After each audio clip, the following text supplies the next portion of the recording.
see how it works.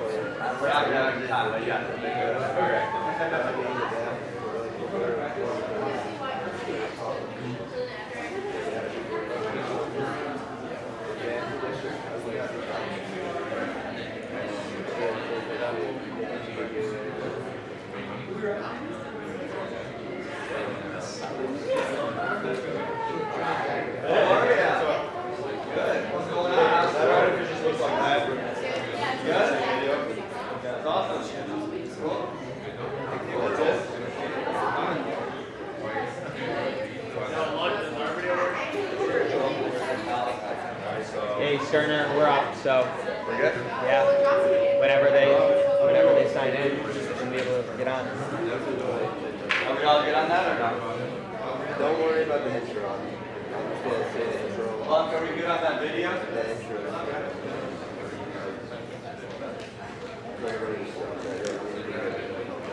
It looks like it's up and running just fine. So, like as far as like stream quality, so I'm not too worried about it. And you guys, if you want to use the mic, you can. If you don't, you don't have to. Welcome back. Are you feeling better? Are you feeling better? Sure. Are you getting a group picture today? I just did. We just but we'll get more. Because we want to. Who's your teacher? What's that? Oh, that. Yeah. This is I have to be like, I'm here, I'm just not here. They're good. They're gonna do a great job. They've worked hard. Thanks for coming. yeah. What are you doing on Friday class? I think Dr. McHenry was planning on coming up. If you want to stop by, we're not doing it. We're just celebrating. That's it. When if I stop by? Please do something. Yeah. Yeah. Good. Yep, we got nothing else planned. Mr. Sterner here, okay? If we could go in the front section, that'd be awesome. Sure. Guys, please make your way to the front if you can. Alright, guys. Can I sit in the center right here? Yeah, I'm gonna make sure. Sure. Just kick me out of the way. No, I'll. Grace, you think this looks fine, right? Yeah. That gets everything that it might need to. Yeah.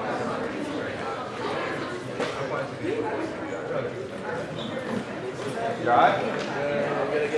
Game day, not Michael Jordan, man. You got to touch him when you're through. He's good. This is the worst I ever I'm not leaving. That's what I'm talking about. That's what I'm talking about.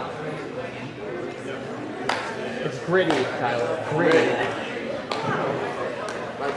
This was a sweet goal that we figured out with you. You did a great job.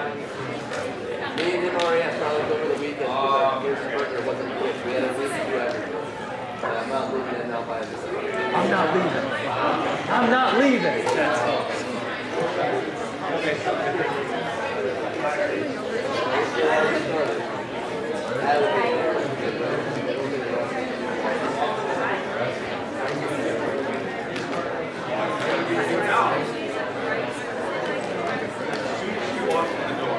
What's up, Jackie?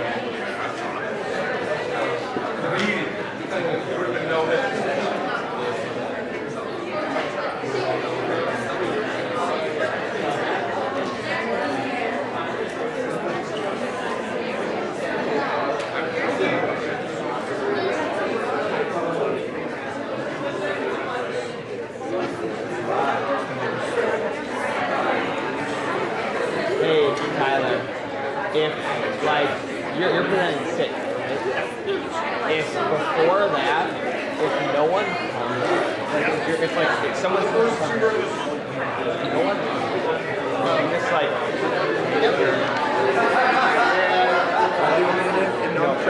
if no one shows up, I really just want to sit here and make sure that the camera is on the person's scene. Like, it's gonna stay. How will I know if it all of a sudden just stops recording? All that you'll see, you'll see the screen. Yeah. It'll turn red. What do I do if it turns off? If it turns off, you just click stop streaming, and then it'll turn into the stop streaming will turn into start streaming. Like the button will turn to start streaming. You literally just hit start. Is this just gonna be on the screen no matter what? Yep, Okay. it won't go away. Cool. Yeah. If I have problems, I'll text you. Just text me, and I'll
This period, I'll take 4th hour, it's like 6 hours.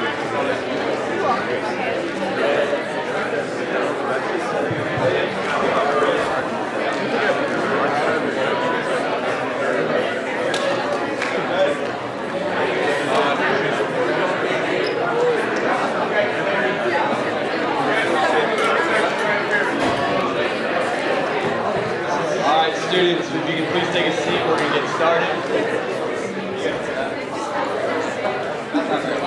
Yeah, loud. No, if you want it loud. A little louder.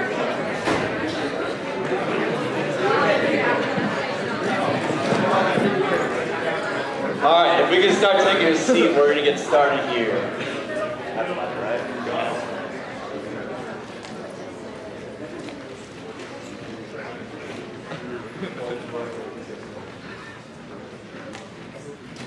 All right, good morning. Let's try that again. Good morning. Good morning. Welcome to the first annual Leadership Summit hosted by the Leadership in Action students. We are so excited today. This is the first time we've ever done this event, and this is an opportunity for you guys to learn about life skills, leadership, life hacks from these seniors. Students teaching students. That's really what it's all about. So here's a couple of things I need from the audience today. Number one, we're going to ask you guys to be extremely respectful. Okay? What does that look like? Phones away. We're going to have our feet on the floor, not up against another chair, listening at the right times. Okay? Number two, we're asking you guys to be understanding. It's hard. It's hard to come up here and be a public speaker. Okay? It's hard to talk to your peers. At times they're going to make mistakes. That's okay. We're going to give them credit for having the courage to do this. And then number three, and this might be most important, we're going to ask that you guys be enthusiastic today. Okay? Let's have some fun. We need enthusiasm. We need passion. We're going to need audience involvement, so we need volunteers. So we're looking for a fun, interactive crowd. Okay? Sound good?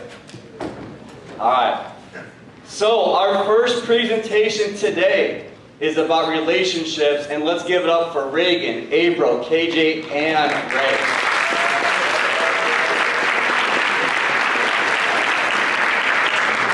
How we doing?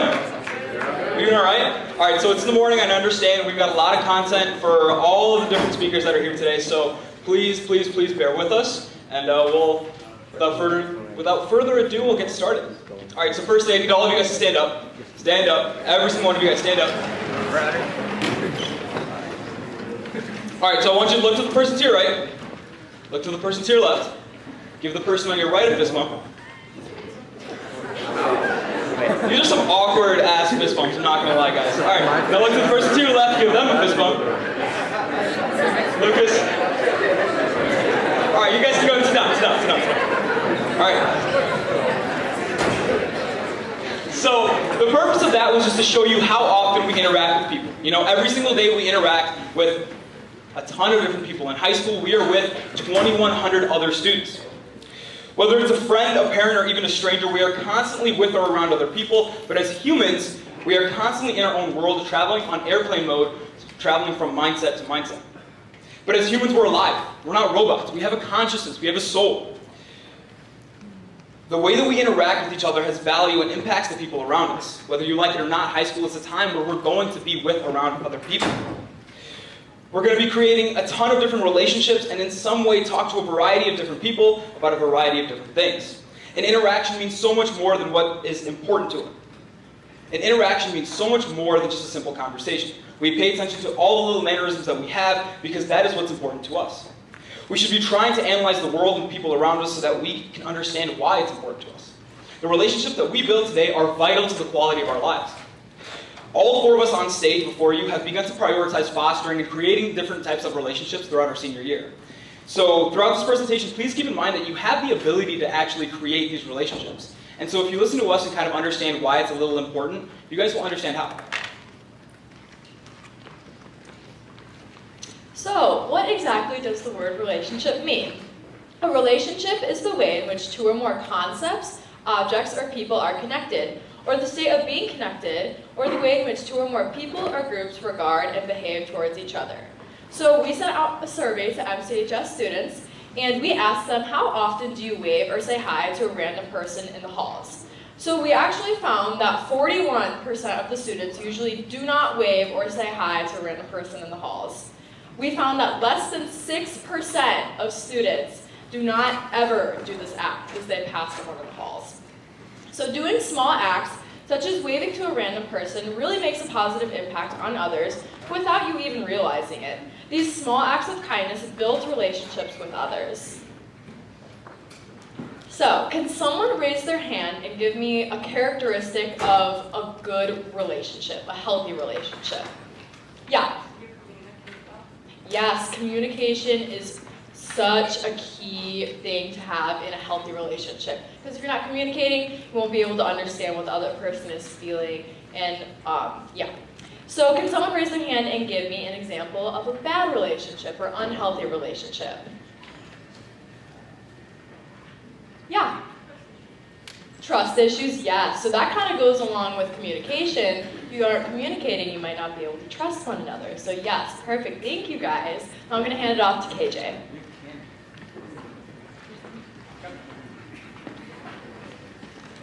Hello. So I'm going to talk to you guys about how you guys can apply this, right, and help to create relationships. One of the biggest things is just being present in conversation, right?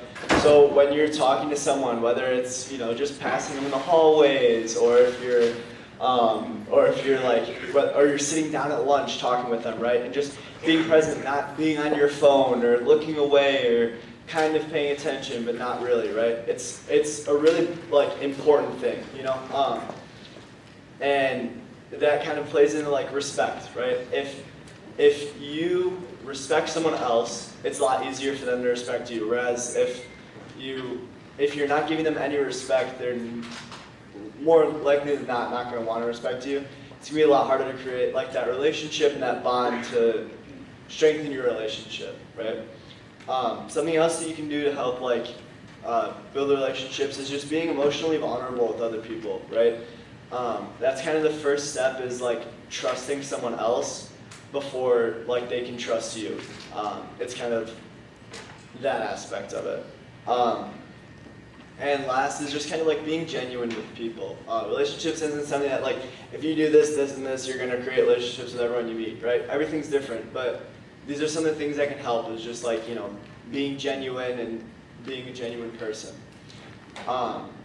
Something else that relationships can do for you is they're good to have. They can make your life feel fuller. If you have people to lean on and help you through tough times, and then you'll have to do the same for them, because relationships are give and take.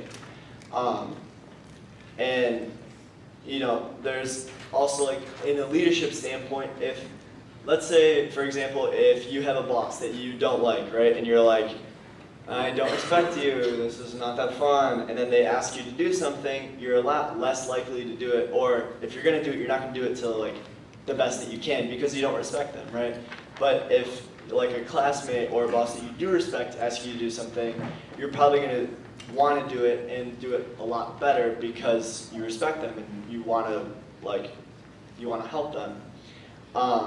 And lastly is just the attitude that you guys have towards people, I think is really important. And that's going to play into our next activity that we'll have pretty soon here. But just that, like, we're humans, we're not robots, right? That's something that you guys might have heard before.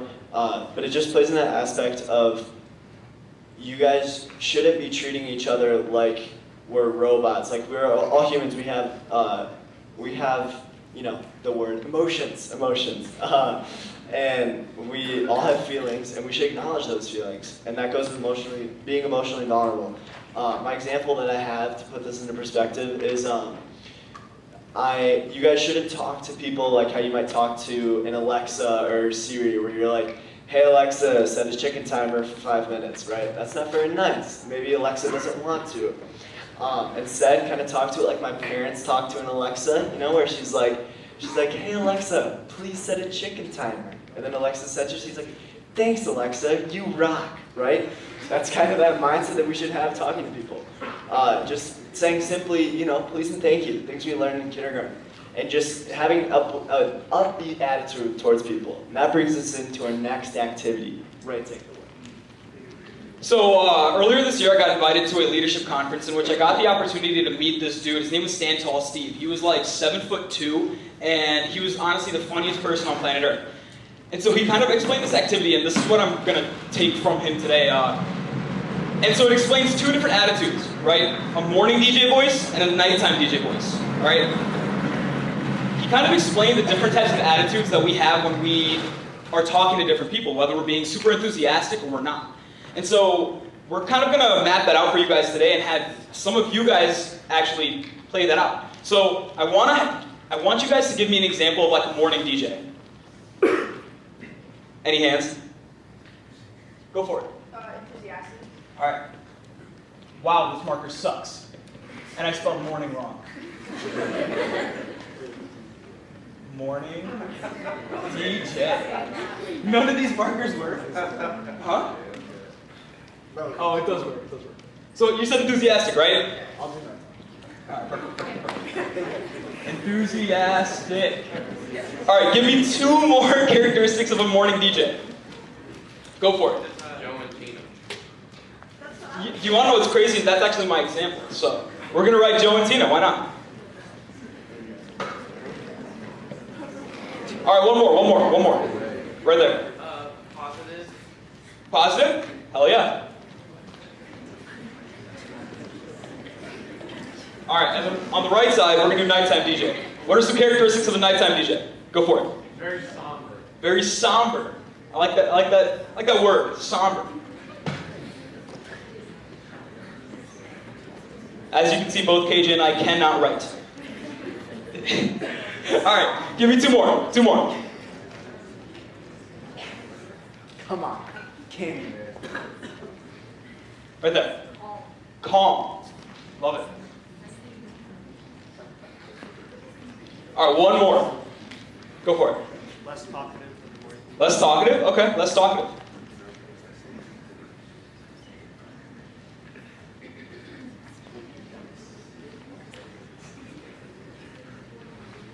So when we talk to people, we're kind of in these two attitudes, right? If I'm saying talking to KJ and he's got nice shoes, I'm like, KJ, those are dope shoes, right? And that's the morning DJ. But if I was talking to him and I'm like, KJ, those are nice shoes, dog. You know, there's different ways there's different types of attitudes and emotions that are going to play out he's going to perceive me whenever I'm talking to him, right? So I need 3 different volunteers. 3 volunteers. You will get candy. 3 volunteers. Right there. You in the back. One more. Right there. Come on out. Give him a round of applause.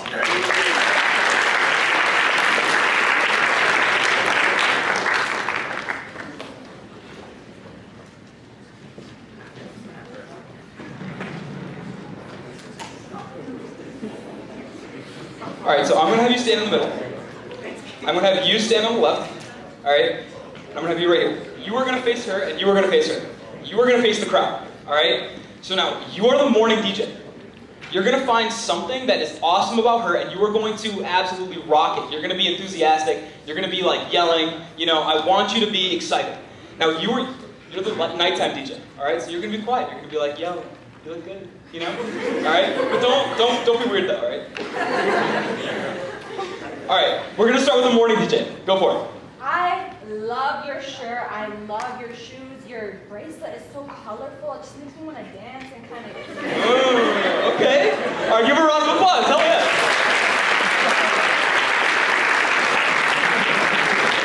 Alright, the nighttime DJ. Your shoes are really cool, making me feel kind of fruity.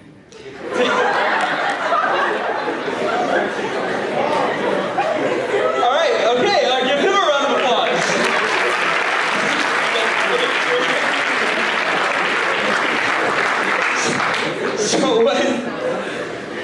So when the morning DJ was kind of talking to you and giving you the super enthusiastic response, how did you feel?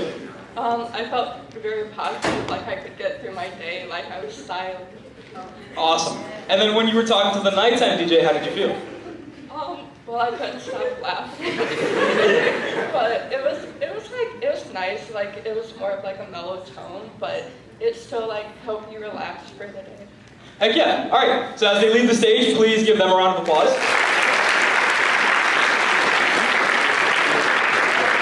So I want to preface before we erase this that these two are not, one is not better than the other, right? And it varies in which context you are going to talking to each person in that way, right? So, but every single time that we're giving someone a compliment, I don't want us to be here, I want us to be here, right? Because every single time that we be enthusiastic and we're energetic to other people, we're actually going to make them feel like they belong, right?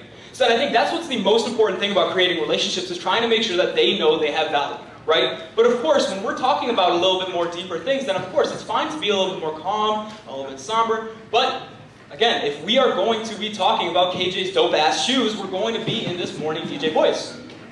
All right, so thank you guys for playing along. I appreciate that. Reagan? All right, thank you, right? By the way, that does not mean you raise them up.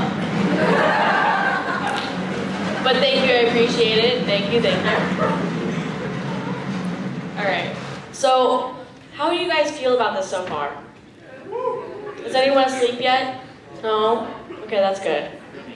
All right, I want you guys to raise your hand if you have waved or smiled at someone in the hallway, like every single person that you come across in the hallway. Yeah? Every single person. All right. What about when you feel like it? Yeah? Yeah, sometimes me too. Yeah, totally get that. All right, and then who just doesn't? And that's okay. It is. It really is. Because sometimes you have those days. But no matter what, if you have those days, just at least try to wave or smile at someone in the hallways, because they could be having the worst day of their life, and you smiling at them or waving at them, it could really help. It could really, I don't know, I'll say a situation. Let's say their mom sucks at home. Sorry, Mom, not sorry. And you go to school and you're having a really, really rough day. You're having a rough morning. But then someone random that you don't even really know just smiles at you and says, "Hi, good morning." And that just makes my whole entire morning, because I'm like, oh, even though they don't know me, they really care about me. You know, and that's just, it's really nice. And I want you guys, whatever you take away from this, I want you to take away that. But yeah, after all is said and done, the relationships that you make with people are important, and they leave an impact on you, and they leave an impact on someone else in any shape or form. Yeah. Where was I? Oh, this is why I don't read off my script. No,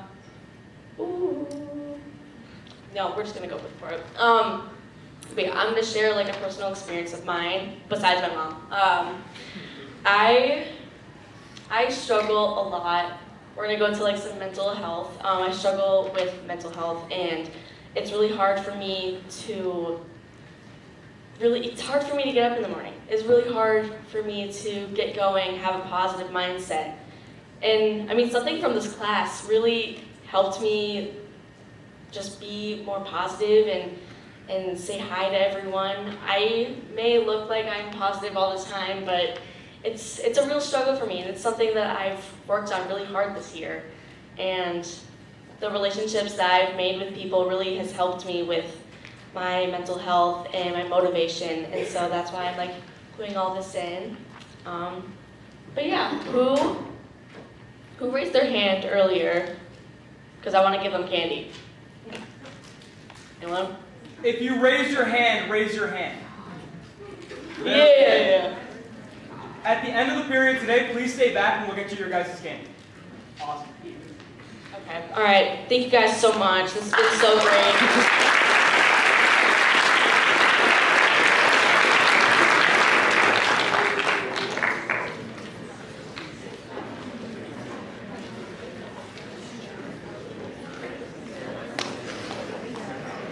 All right, we are one down. We got one more presentation to go. Students, you guys did a great job. I appreciate you. You guys were attentive. You guys were understanding, enthusiastic. I love it. Our second group, their topic is on trust, and it is Zoe, Emma, and Maddie. Let's clap it up for them.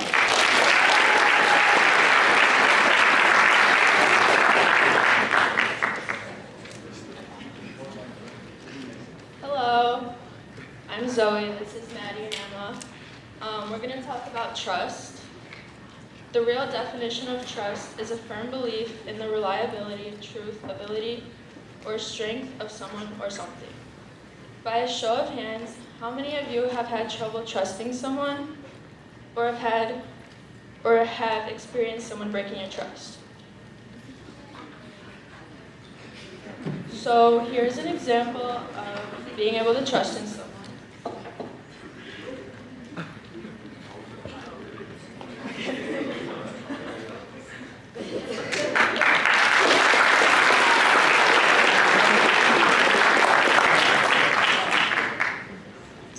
Okay, can I get 2 volunteers from the crowd?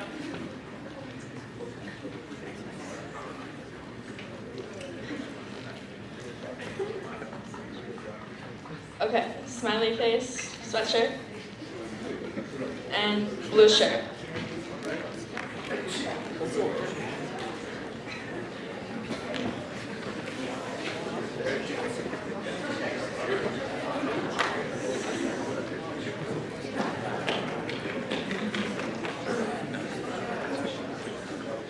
Okay, so I'm actually going to have both of them do a trust fall.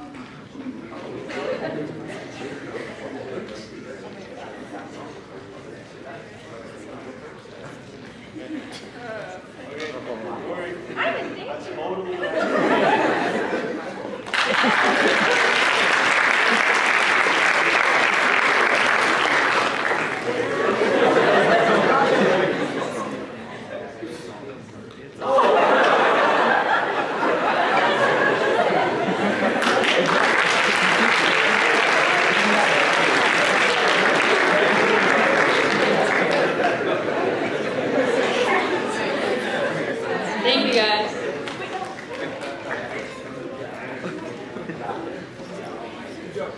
Okay, so that wasn't as serious as something else would be, but still, they were able to trust each other. So,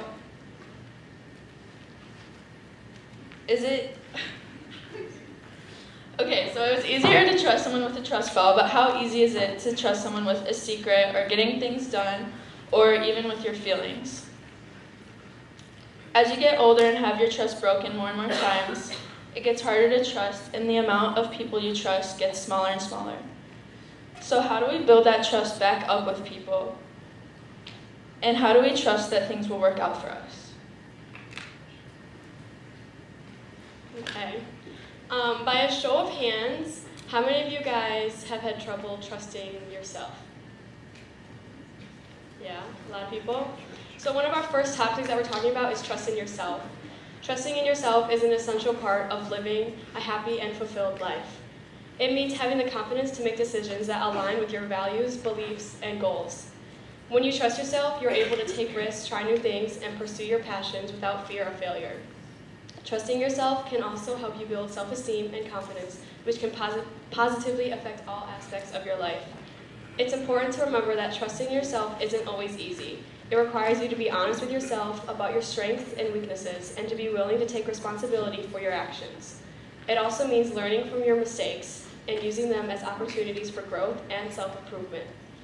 One way to build trust in yourself is to surround yourself with positive and sincere people who believe in you and your abilities. Having strong support systems can help you feel more confident in your decision making and provide encouragement when you need it most.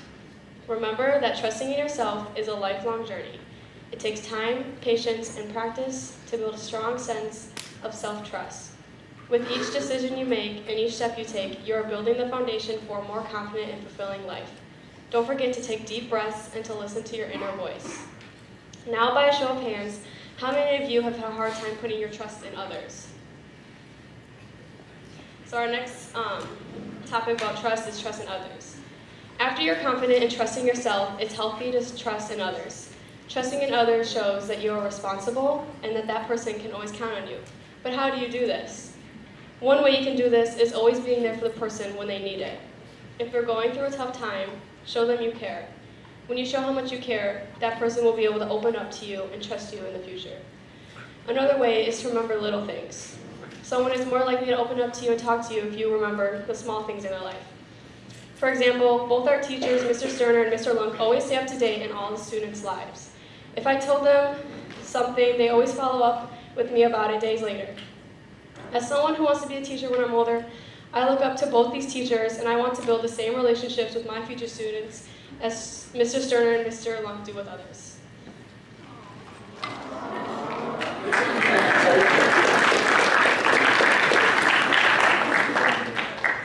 So now I'm going to talk about how to trust the process. So show of hands, how many of you have had difficulty trusting that a process will work out okay? So trusting the process can be really difficult sometimes, but it can also be a really helpful tool. For example, in times where you need hope, trusting that everything will work out and be okay can help you keep going on track and have a more positive effect on your mentality. Thinking negatively and believing the process is failing and will never get better can impact your mentality poorly. There are a few ways to help yourself trust the process. One way is by focusing on what you can control. It's easy to focus on the things we can't control, and normally when we do that, it can feel like we're drowning in stress and worry. When we focus on what we can control, it makes us feel more secure and feel like we are doing our part to succeed. This will help you stay away from feeling like nothing is in your hands. Another important step is learning from mistakes. Oftentimes when we fail or make a mistake, it pushes us away from trying again because we don't want to feel that failure again. Taking those mistakes and applying them to what you've learned can help you trust the process because there's a better chance you won't make that same mistake again. By doing this, we also feel more control because we aren't giving up easily. Lastly, always believe in what you are doing. Remind yourself why you are here and why you are doing what you're doing. As humans, we can get too caught up in the moment and stressed and forget why we're even here. Remind yourself of your passions and goals that brought you to this point. Goals have really helped me trust the process and believe that everything will be okay because I have a clear picture of exactly what I want to happen.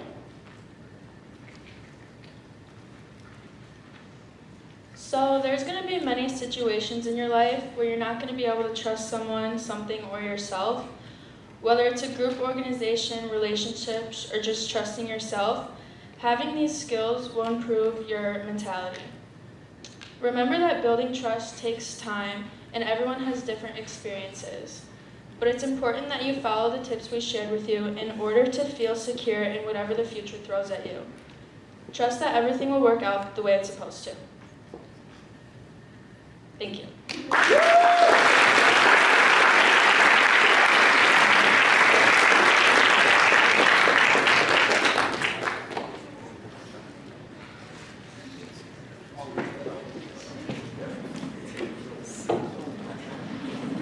All right, so we got about 8 or 9 minutes left, and at this point what we're asking for is basically a Q&A.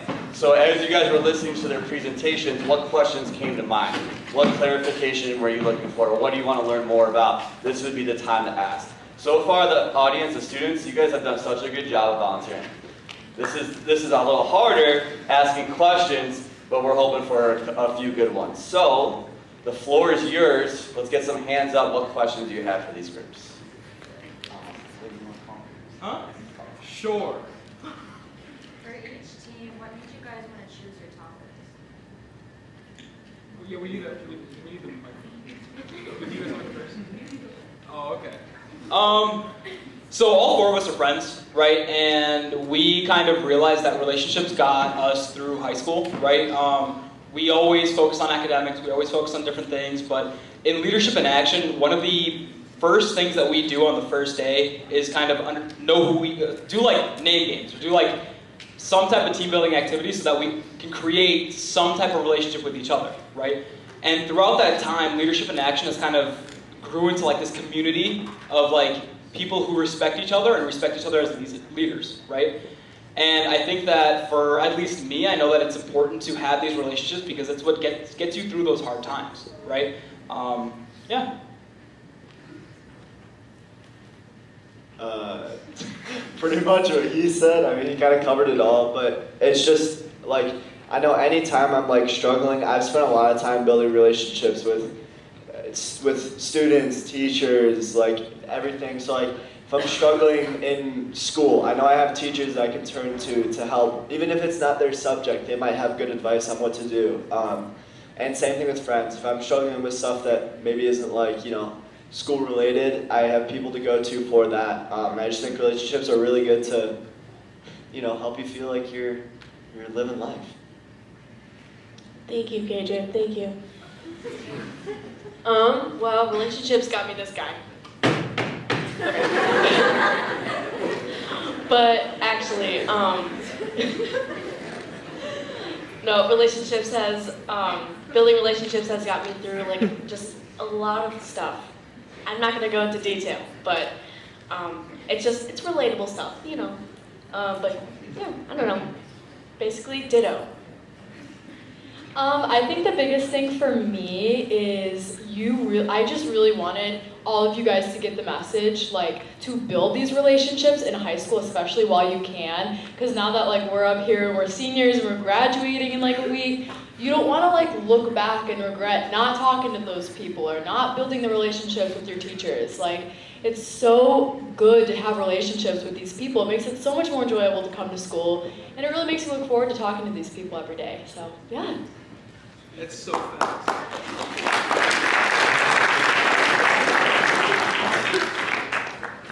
So we kind of wanted to pick a topic that we thought would be relatable to everyone.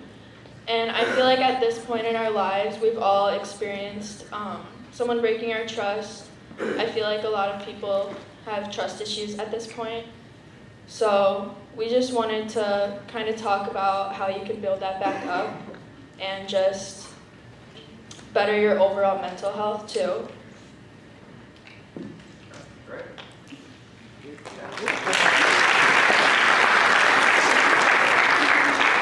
Next question.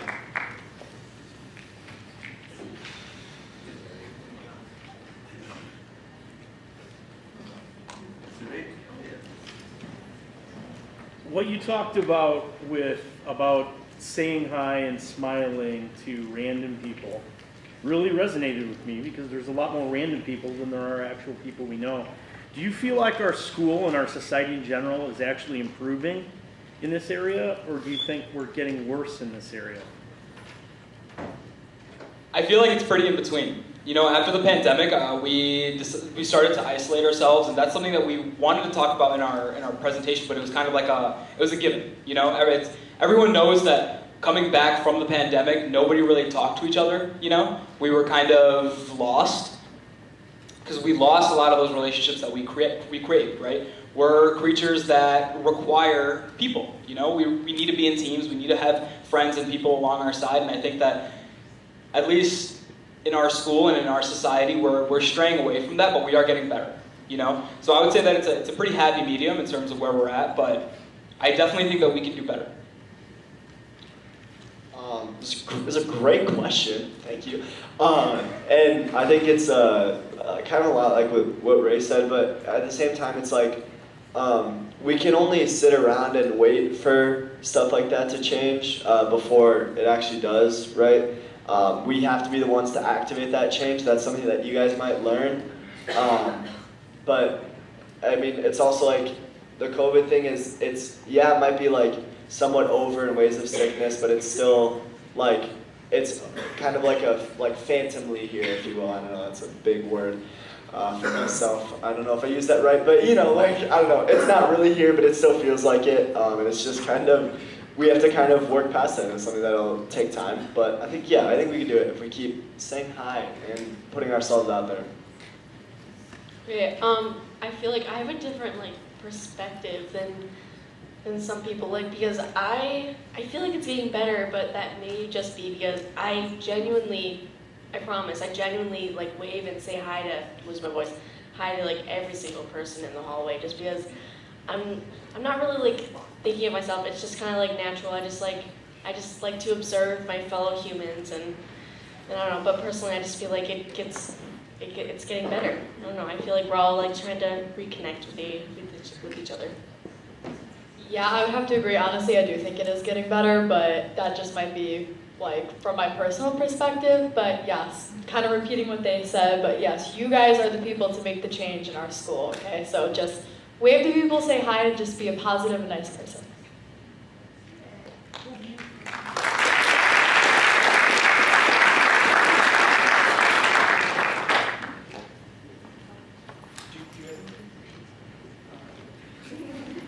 Okay, just to wrap it up here, I want to do one more thing. We have some special guests today. We have Leadership in Action alumni, and if you guys are alumni, could you please stand? We have Serena, Lindsay, Jessica, Jack, and Joe. Let's clap it up for them.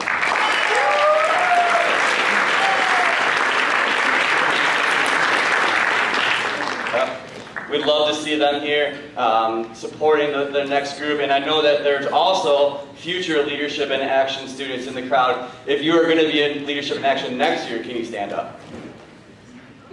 A few of us.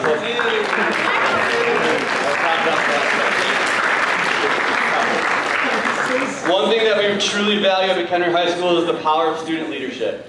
When students are strong leaders, our school is at the best place it could be. We need you guys. We value you guys.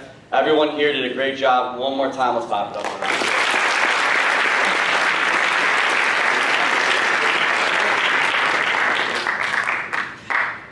Give yourselves a round of applause for all the participation. Thank you. Yeah. All right, we'll just wait for 30 seconds and the bell rings. Great job, everybody.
goal is Travis, but it'd be fine,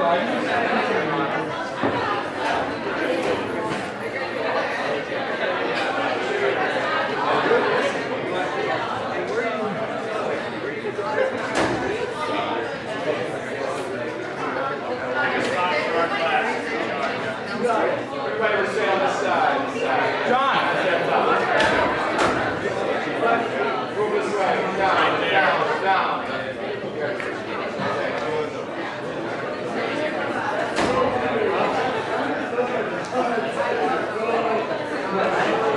John, right here, dude.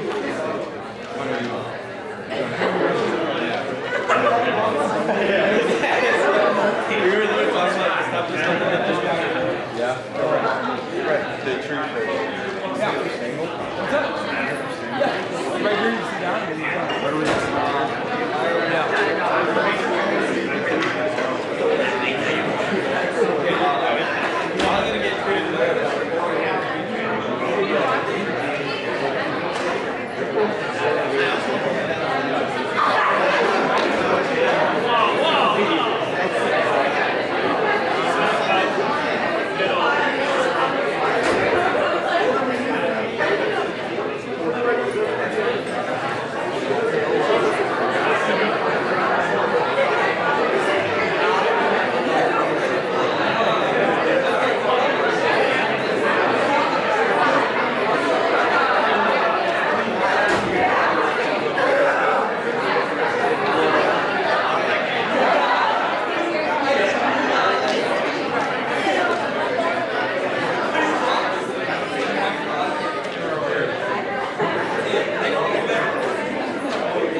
All right, we're going to go ahead and get started. Good morning, everybody. Good morning. Hi. Good morning, everybody. Good morning. Alright, how's everybody doing? We're good?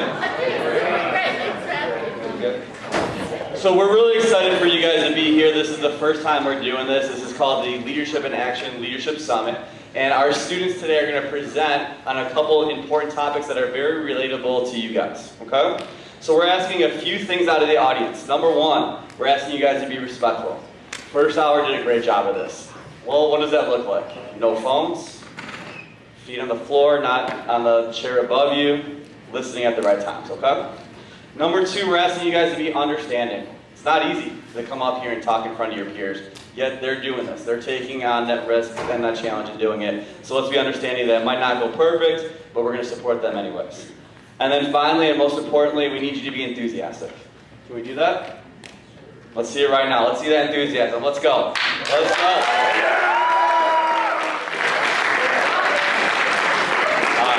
That's good. And we need volunteers, so make sure we're volunteering. We have two groups that are going to present today. After the two groups present, if time remains, we're going to ask for student questions. So as they present, think about, well, what would you like to learn more about? What would you like to know more about? Have those questions in mind, okay? That being said, I want to introduce our first group. Our first group is on habits, and let's bring up Allie, Mackenzie, Ramneek, and Michaela. Let's pop it up there.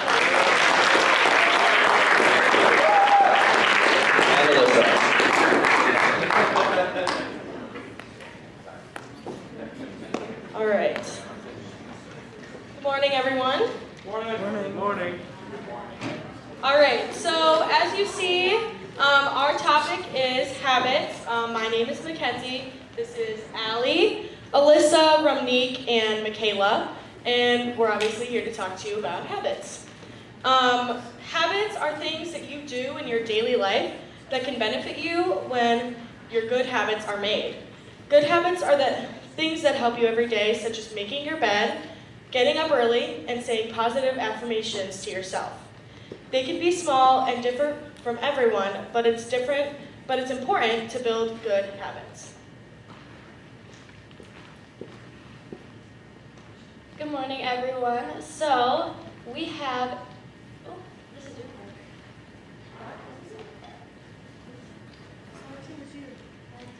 the phone, please. There's another something. There we go. So, choices are something that you make every day. We make small choices such as getting out of bed this morning or coming here on time to watch this presentation. But we also make bigger choices. Those things are things that take time and you need to think about them before you can actually make your decision. So, a quote that we think goes really good with this is, "The choices you make today determine the stories you tell tomorrow." By having good choices and having the choice to make these habits and build strong habits that are good for you, you're going to have a better story to tell everyone tomorrow.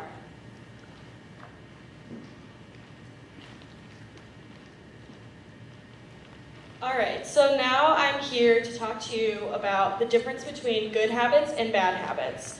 Some examples of good habits are making your bed, doing your homework, and drinking enough water. Those are all things that you should be doing every day to keep your healthy habits alive. And then some examples of some bad habits are procrastination, uneven sleep schedule, and too much screen time. Now we're going to need to ask you guys some questions. I'm going to need about 2 volunteers per question.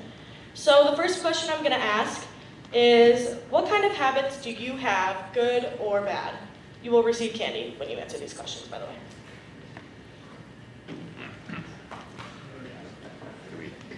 You can do it. Come on.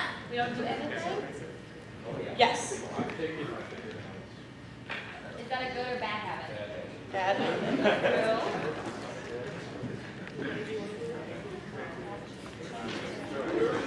All right, I need one more person. Yes. A good habit of mine is to keep a full water bottle. That way I drink water. Full water bottle. All right. All right. Okay, so now I'm going to ask, how do we implement these habits into our everyday life? So what do you do to make sure that you complete these habits that you've built? Yes? Just keep it on a consistent, repeated schedule. Yeah, that's good. Keeping it on a schedule so that you know at what time you need to do what. What else do we do? think. Like, how do you make sure that your water bottle's filled? It's like the first thing I think about in the morning. So it's something you do every morning. Yeah, just like he said, keeping a schedule with it, making sure that you're consistent with it. Consistency is key with habits. Thank you. Buddy. Okay, so, yeah. Now we're going to talk about our experience with habits that we've done over the past month. All right. So over the past month, me and my group mates have been focusing on one specific habit ourselves to make sure that we grow as people and have consistent habits throughout our days. My habit that I focused on in the last month is completing all of my homework on time. I feel this semester I've been most successful with keeping up on homework and keeping up with motivation to finish my homework. I feel overall my anxiety and stress levels are a lot lower because I did my homework on time, so I don't have to worry about doing it 3 days after the due date. You know how it goes. So I'm not saying it was easy to do because it wasn't, but now I feel like there's weight off my shoulders and I'm less stressed and can focus on other things. Within the last month, I've tried my best to be as productive as I can. I've changed by trying my best to not be on my phone, which, believe it or not, took a lot away from my productivity. The more I went on my phone, the more homework I had to do and more assignments I had piling up. So to be productive, I just put my phone away, just open up Schoology, see what I had missing, see what was incomplete, and just went and completed. Putting away my phone helped me be so productive. I did things that I didn't even know I had to do. So over the last month, I've been focusing on trying to save my money better, which I feel like is a problem that a lot of people in this room can relate with. So I tend to spend more money on food and drinks, going out to Dunkin' or Starbucks. But over the month, I've been trying to make sure that I don't do that. I've cut down the amount of times that I'm going to places, and I've opened up a savings account to make sure that I can put money away so that I have that extra bill of cash while I'm going to college. So I feel like saving your money is something that a lot of people need to work on, and it starts with something as simple as just not going out to eat as much and remembering we do have food at home, like our mom said when we were little. So just making sure that I'm mindful about it and that I'm purposefully trying to save my money and I'm being conscious about it. Within the past month, I've tried to lower my screen time. Believe it or not, it's gone down at least 20%, which is rare for me because I'm usually on my phone trying to pay attention to or talk to my friends and stuff like that. But I focused mostly on this the last few months and the last semester, so I'm able to focus more on school, have more fun with my friends, because most of them I will not see in the next 2 weeks, who's graduating next week. But I feel like being on your phone just takes away so many experiences, and you just miss out on the little things that happen around you, and you should take them in more.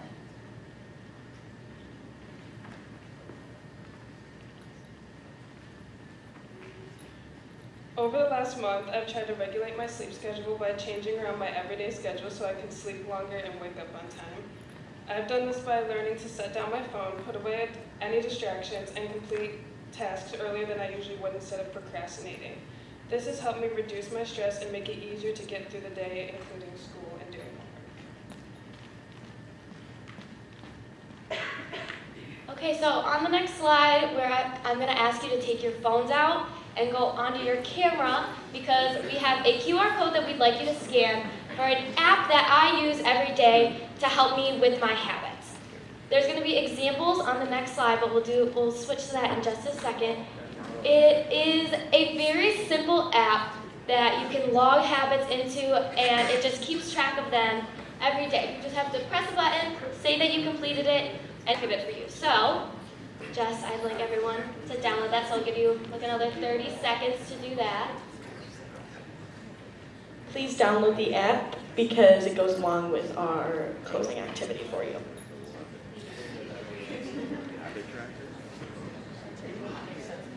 Are we good?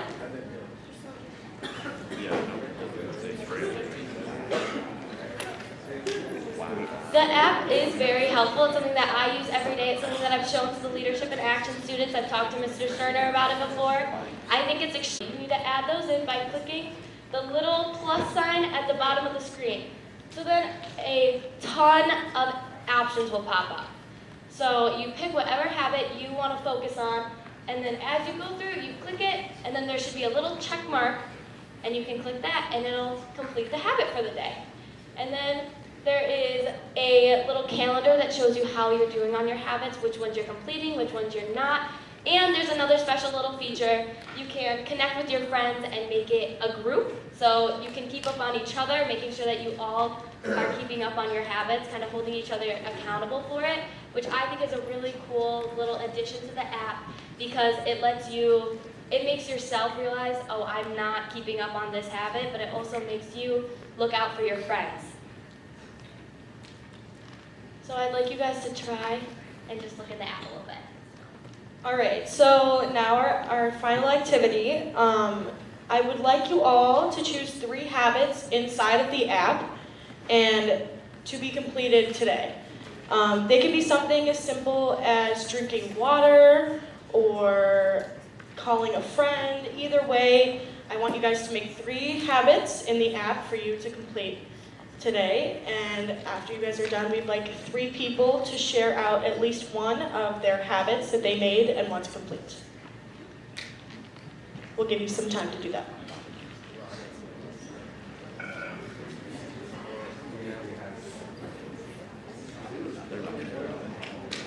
That's the one. Yeah. Nice to get out. Okay, as a little example, I have my habit app up. I use it every day. In it, I have drink water, exercise, save my money, and try and read a little bit of a book. Now, the ones that I'm best at are definitely saving my money and drinking my water, but it's something as simple as that gets the habits started. Just putting them in the app and consciously thinking about them, it'll give you notifications. You can choose what time you'd like the notifications to be, and I think it's very, very helpful for people. So, can I get some volunteers to share what their habit is and why they chose that one? Yes? It's stretching because it helps me calm down. Stretching helps you calm down at night. I think that's a very good one to have. Stretching at night is good for your body, but it also can be good for your mind. Yes? Cleaning my room because I just never clean. It's always dirty. Cleaning your room, that's a good thing to also do at night. It kind of calms you down and gives you a clean space for when you wake up in the morning. I like it. Can we get maybe 2 more volunteers? Yeah? I got breathe. It helps me clear my mind. Okay, that's smart. Just remembering to take deep breaths can be very helpful when you're anxious or anything. Give me 1 more. Yes? Call my parents because I don't really talk to them. Call your parents. That's a very sweet one. And that's a bigger one that takes some time to try and remember. Okay, I got this.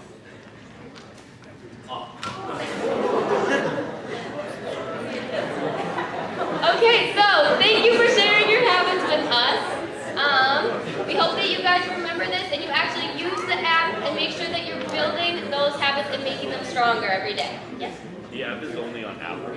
It's only on Apple? Yeah. I'm sorry about that. There's other apps that you guys can use, but this is for my Apple users. But thank you guys for listening. I really appreciate it.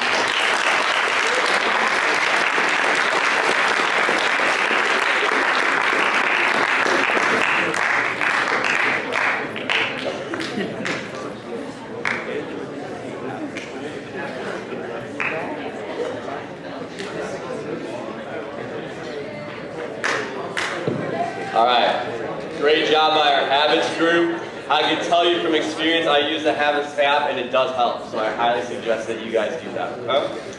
Our next group is about small wins. Let's bring up to the stage today Emma and Maddie and Sophie. Let's clap it up.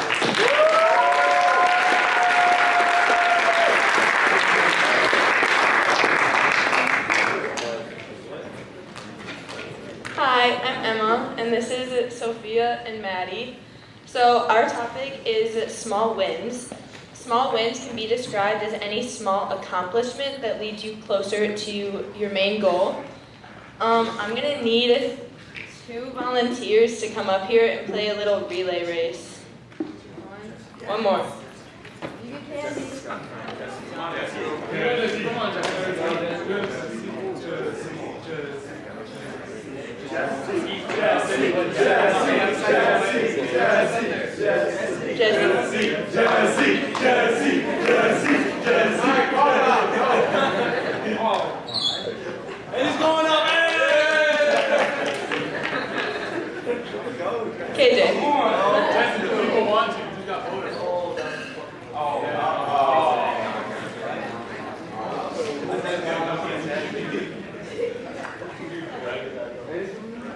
Okay, so what you're going to do is you're going to hold the spoon and you're going to pick up each ping pong ball and put it into that garbage can. But you have to hold the spoon up here. Like a bee? Yeah. Yeah. Can we just go right now, or is there a count? I'll count down. I'm going to get out of the way though. 3. You can pick up the ping pong ball with your hand. With my hand? Oh, so Can you guys be loud for them? Like cheer them on?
Differently. I just want to thank my family and friends for supporting me out there. I think that I could have focused more on I'm out of breath. I could have focused more on concentrating on the ball, because I think it fell when I was picking up at first, and so I think just concentrating on the little things and taking my time, because slow man, the turtle wins the race versus the hare, Really good. Okay, after completing this small relay game, keep in mind what small wins can do for you as Maddie talks about her experience with small wins. Alright, so I'm just going to share just a little story, just kind of go with this. So, about 2 years ago, I was playing basketball, and went up for a layup, and I just got shoved so hard from behind. Had no clue what was happening, fell to the ground, didn't really know what happened, what hurt, just my whole body just felt like I was just numb. Laying on the ground, and my hip was just I could feel it. It was something, I knew something was wrong, but I didn't want to accept mentally that this could be the end. Trainer came over and she's just talking with me, asking dumb questions like always, asking if it hurts. No, it doesn't hurt, I'm just laying on the ground. But, so I told her yes, and then she was like, okay, she's doing her inspection. She's like, I think you broke your hip. And I was like, there's no way I broke my hip. I looked at my dad and I was like, there's no way. Laying down, they hobbled me off. I'm literally hopping to the bench. Couldn't play the rest of the tournament. We ended up going to the doctor. Took a couple weeks, but I found out I had mini micro tears in my hip and some bone spurs. They told me I was gonna be out for 6 months. I was pretty devastated. I was pretty hurt because obviously that was a big time for me, my recruiting. I really wanted to play college basketball, and I just kind of I felt like my opportunity was gonna be missed because I had to sit. So mentally, I started kind of going through it. I just didn't want to get up in the morning. I didn't want to do anything. I didn't want to go to PT. I didn't want to do anything to help make me better because I was just looking at the long term, I just want to play college basketball. I had to start focusing on, I need to start focusing on the small things, the little one day at a time, getting up, going to PT, slowly working my way up. So like for me, at first I couldn't squat anything. It was literally like my body weight. Then it was 15 pounds. Once I hit 15, then it was 30. 30 went to 50, 50 went to 100, and eventually I'm at whatever now, like more than I've ever done. But for me, it was taking small wins, like squatting 15 pounds, that worked me up to the next thing, that eventually now I'm playing college basketball. So my message is just take everything one day at a time. Whether that's school, work, sports, anything. Take everything one day at a time and don't be overwhelmed by the overall thing. Thank you. Let's get around with Maddie. Good morning, everyone. Can you hear me? All right. So after listening to Maddie's story, I think we can kind of all agree that there's one topic surrounding what she was talking about, which is small wins. For many, a small win can be described as reaching small checkpoints to reach a larger goal, or just winning one game that can bring you closer to the championship. So at the end, maybe like far in sight, your big goal may be really hard to reach, but with the help of small wins, it can definitely reach even bigger goals than you even imagined. So in order to break it down, here's some other examples, like setting an alarm in the morning, making your bed, planning your week ahead of time so that you're not stressed, or even doing that one homework assignment that's been due for weeks, because I've been there and that's not great. So all of these small wins could bring you bigger goals, which is like getting to school on time, getting up to even get to school on time, getting your grades up, winning that one game. And it's all about controlling what you can control. So does anyone want for Candy to raise their hand for a small win like in their life that like they work towards to a bigger goal? Good job, guys. Oh, where? Yeah, what's up? A small win. Oh, like your art or something. I woke up in the morning and I got up. That's good, yeah. Getting up, yeah. I mean, getting up in the morning, that's a big one, you know. You're here today, that's what matters, you know. Brings you closer to the end goal. Like for me, coming to school every day, it's one day closer to me leaving, me graduating. Anyone else? Does anyone else have some type of small win in their life? Yeah. I just got a life rank, which is one step closer to my Eagle Scout. Awesome. Let's give them a round of applause. Good job. These are all like really great small wins that can really bring you closer to your goal. I think we all, even for the athletes in the room, training every single day or putting in the extra work, extra time like Maddie did to bring her closer to your goals. So now small wins aren't only what brings you closer to your goals, they're also what makes you the person you want to be. So, but you have to do this with creating small habits, and actually sticking to them can help you reach your goals. I personally I struggle sometimes with this because I get lazy or I tell myself I don't have enough time, but in reality I'm only holding myself back from what I should be doing or what I'm able to do. I need to hold myself accountable for the things that I do and stick to my word. For example, a small win for me is making my bed in the morning, right? Then I can come home and my room's nice and clean, or putting my laptop in my bag the night before so that I am prepared for school. I think we can all agree we've had that one time where we forget our Chromebook. Who's forgotten their Chromebook before? Yeah, and we're all unprepared, so it kind of sucks, but that's okay. So it can be hard to stick to our goals with like these distractions in our life, like school, social media, friends, groups, family, just kind of everything that surrounds you. Your surroundings definitely define you. So it can be hard, but you're the only one that holds yourself back from reaching your bigger goals. And yeah, so there are many things in our life that we should consider small wins and like celebrate them. They're important. So I hate speaking in front of large crowds, so it's not that big, but this is also like a small win, and it can bring me closer to doing what I want to do when I'm older, like when I get into college and stuff. So after today, I want you all to be really mindful about the small wins in your life and the things that you can do to bring you closer to your goals, because I know that it can be hard. So definitely take a look around and see what areas in your life need some change, because I'm sure that you'll thank yourself in the long run when you realize you can achieve smaller goals and you can be one step closer to all your bigger goals. So thank you.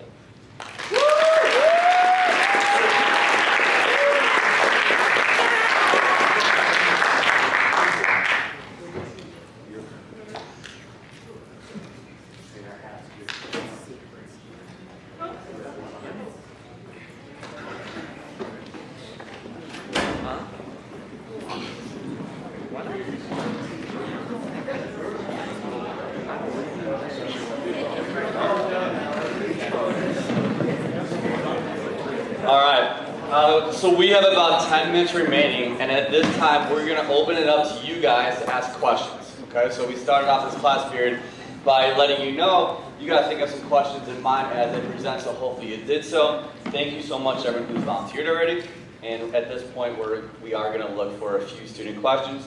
For you guys, you don't all have to respond, just if you want to. Okay? Sound good? All right. So let's get those hands up. What questions do we have for these guys? What goal do you think is most important to achieve in your life? What goal is most important to achieve in your life? Yeah. I think that varies from person to person, and it also varies depending on what stage of life you're in. Because right now my goal is to just be prepared to go off to college. So right now that is the most important goal that I have. But 5 years ago, that was not anywhere near my most important goal. And 5 years from now, that also will not be my most important goal. So I think it's just whatever your situation is right now, being able to achieve what you want to achieve.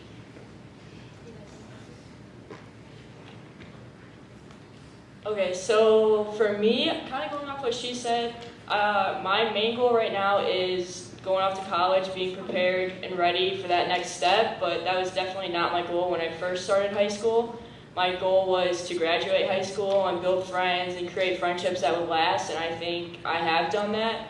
So now the next step for me is just doing the same thing in college. Yeah, kind of going along with Maddie, it's really the same thing. My goal right now, like, you can think of your goals as like, what, tomorrow, next week, and then in a couple years. I think that's like what we really strive to think about. But for me, it's, you know, not being nervous about moving to Florida for college. I think that's one of my biggest goals. My goal for today is to get to work on time. So I think it's kind of all depending on what your most important goal is at the moment, kind of with your checklist. So. What else? What's the point of making your bed if you're just gonna go back in it and make it dirty again? So I get what you're saying. Like sometimes, like you don't want to make your bed because when you go to sleep, you obviously sleep in your bed. But for me, like when I make my bed, my room feels so much more clean and put together. Like my anxiety and stress levels go way down because it looks nice, and for me, I can only focus in a clean like space. So like if I'm doing homework in my room, like I'm not gonna have everything everywhere because I won't be able to focus on anything. Personally, I'm not someone who makes my bed every morning, which may not go along with what I was just presenting about, but that's not something that I think is the most important thing for me to do every day. But when I do make my bed, I just do it to have a clean space and to feel like I accomplished something, which kind of goes along with their topic of small wins, just to make it seem like I actually did something.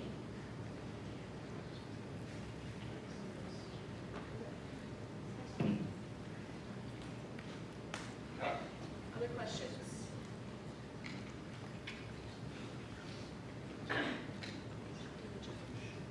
All right, we're looking for one or two more. Let's do it. Yep. Yes. Why shouldn't we jump to the ultimate goal and start off with the small ones first? So I think it can be hard to just not like if your goal is to get an A on the test, you can't just get an A on the test. I mean you can, but like you try. But it's all about doing the practice and putting in the work. I think it makes you feel a lot more accomplished in a way when you put in the work and actually like reach your goal with that, but our whole topic is, it's not just like reaching that one goal. You can reach so many more goals with going like along the way, like stepping along the path, and you find yourself like feeling more accomplished and just working harder towards what you're doing.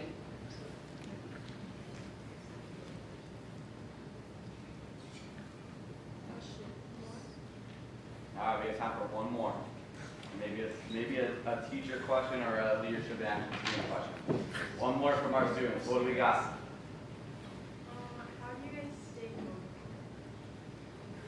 Hey, well, fourth period, motivation. On that point. One way I feel I like stay motivated is obviously like completing the tasks that I have for like that day. Like it makes me feel more accomplished and want to do more with my day when I finish those things, other than like, oh, I'm gonna wake up in the morning, I'm gonna go to school, right? And then you take a nap for 4 hours after school and you forget that you have homework and you're like, oh no, like I procrastinated all this now to get it done. So that just makes my overall motivation better, knowing that I've completed things and knowing that I don't have any stress. Personally, I get my motivation. I get it from using the habit tracker app, honestly. I know, another plug, but it's helped me a lot get my motivation to actually like drink the water that I need to drink, or like sometimes it's like getting a workout in every day. And it's something where it's like a reward system. Like for me, like being able to complete it, like how people like to fill their Apple Watch circles, I like to like click it and like say that I did it, so it gives me a little bit of motivation to just complete everything that I need to do, because you can also add personalized ones, like you can make the habit and say like I need to get to work on time or something like that. I can put in there, get to work on time, like just once, and then if I did it, then I can click it and it just makes me feel better about it. For me, I feel like it's my family mainly, or like friends, because I have 2 younger siblings, so I want to show them like what they can accomplish or what they can really get out of high school or sports or do anything. So I think that's what just kind of keeps me like going. It's just like proving to like my family or the people around me like this is what you can do as long as you stay focused. And that doesn't mean like shutting everyone out, but that just means like prioritizing what you think is most important first and then going from there.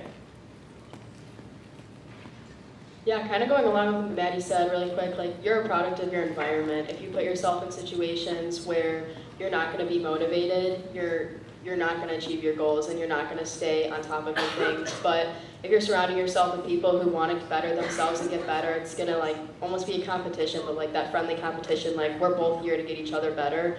And I think that's where my motivation comes from, is like the people around me. And I know like when I go to practice, like I'm like, I want to be better than the girl next to me and I want to be better than myself like the next day, you know. So I think it's just really focusing on like it's like what the people around me. So just kind of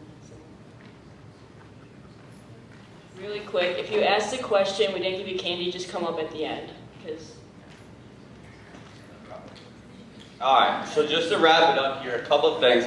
First off, we have some special guests in the room today. We actually have famous alumni that are here. And if you are a famous alumni, can you please stand up, please? Let's clap it up for them. Let's clap it up.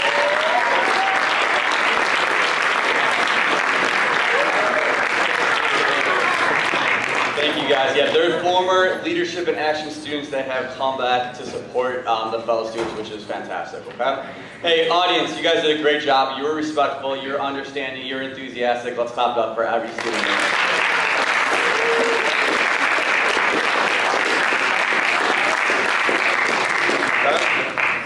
We also, online, we have some freshman students who are probably listening right now, so big shout out to all the freshmen who are joining us from online.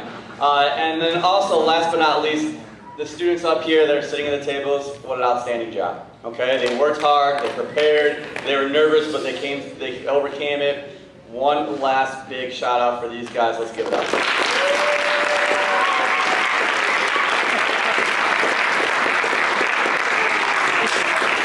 we have about 1 minute left, so we're just going to stay sitting until the bell rings. Thank you guys, and I hope you have a good rest of your day.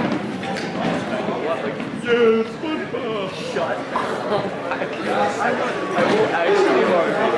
Okay. Yeah, I want my candy now. I'm gonna go up and get my candy because I was scared. Wait.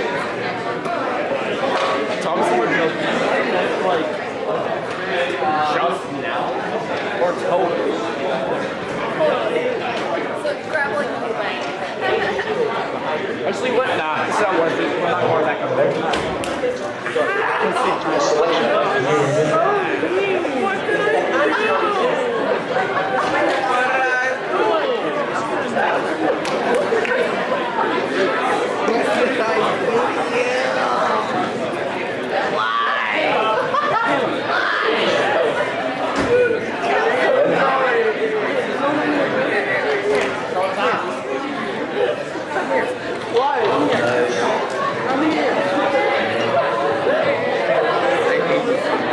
Alexis. Dude, I'm gonna cry. So brief. I don't even know why you're okay. You don't know me?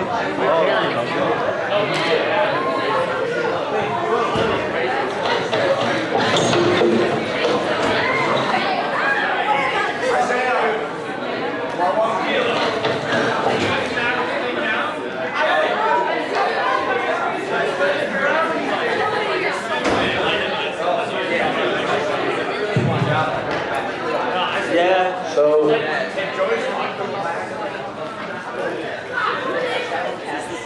No, Javi, grab that.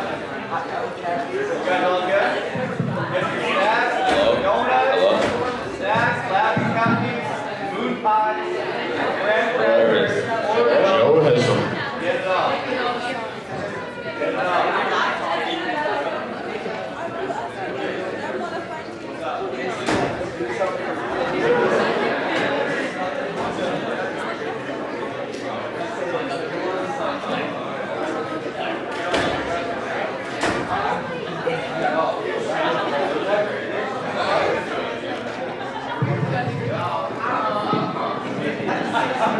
I feel like this is quiet. Hello? Joey Cross. Hello? Hey, Jack.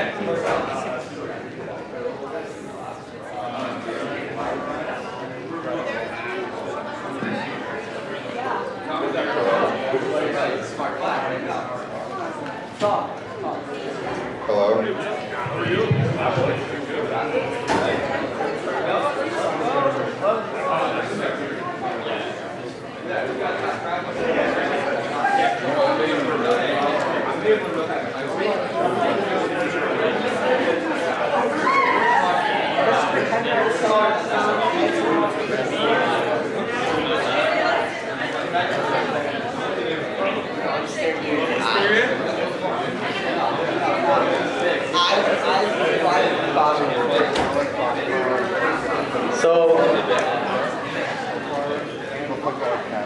what's up, Nebo?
please make your way to the front. Make your way to the front. A lot of room. A lot of chairs.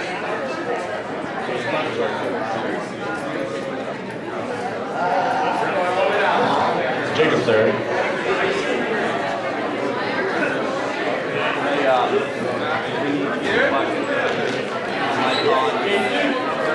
I was supposed to talk about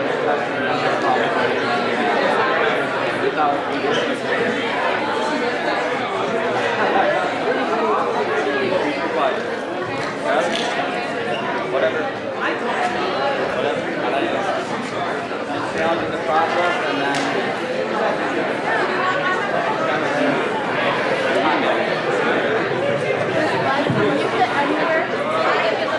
Oh, okay.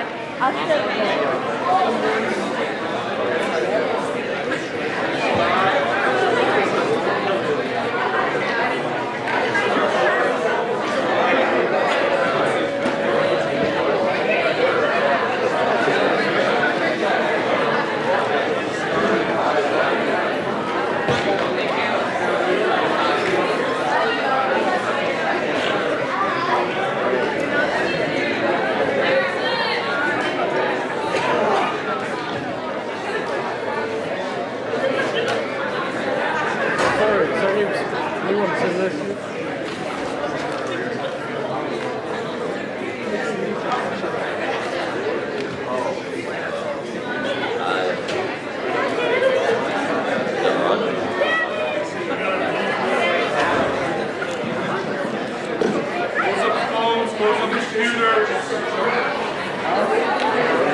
Alright, we are going to get started in 1 minute. Please find a seat. We got 1 minute and we're going to get started.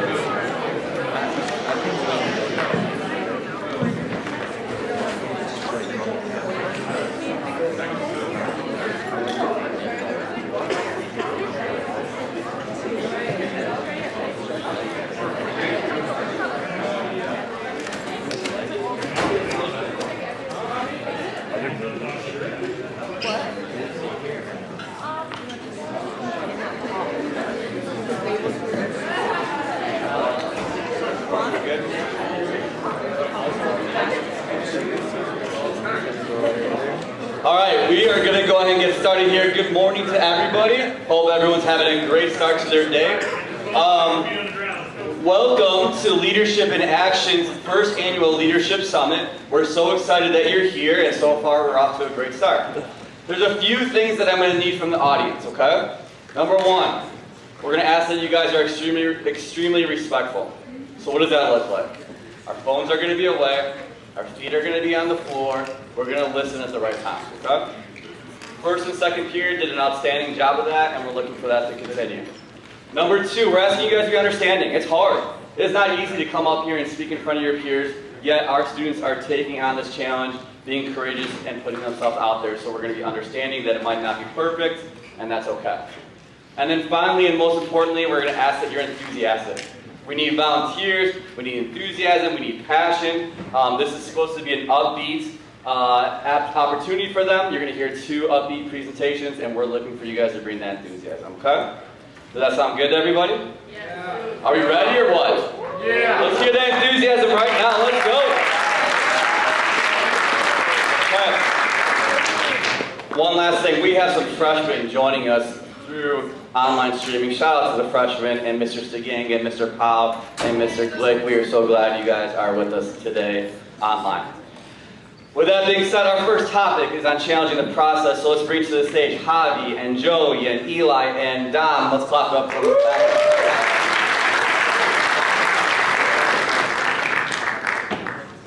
Alright, what up guys?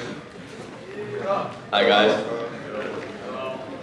Okay, so today, as you said, we're talking about challenging the process, which some of you guys might not know what that means, which is it's when something's not going right and you have to look at a new way to do it. So, like, you can't just do the same thing over and over again and expect something different to happen. So, challenging the process is like going against the traditional ways and the ways you've always done it, and trying to find a new way to do it. So we have a video real quick to show. So it's like a minute and a half long, so please be quiet, put your phones away, be respectful, and pay attention to the video because there are some questions after. The Navy SEALs are one of the highest performing organizations on the planet. And a former Navy SEAL was asked, who makes it through BUDS? Who makes it through the selection process to become a SEAL? And he said, I can't tell you who gets through, who makes it, but I can tell you the kind of people who don't. He said the star college athletes that never have been really tested to the core of their being, none of them make it through. He said the preening leaders who like to delegate everything, none of them make it through. He said the big tough guys that come in with huge muscles, covered in tattoos, and want to prove to everyone how tough they are, none of them make it through. He said some of the guys that make it through are skinny and scrawny. He said some of the guys who make it through, you'll see them shivering out of fear. He said, but every single one of them who makes it through, when they're emotionally exhausted, when they're physically exhausted, some way, somehow, they're able to dig down deep inside themselves to find the energy to help the person next to them. Service. Service. Giving to another, having their back, is what makes the highest performing teams in the world. Not their strength and not their intelligence. It's their willingness to be there for each other.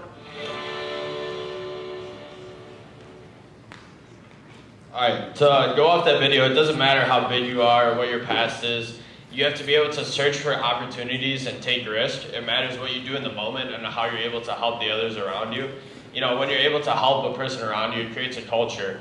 And when you create a culture, you create a vision and a purpose for the people around you, and that's how you're going to be able to challenge the process.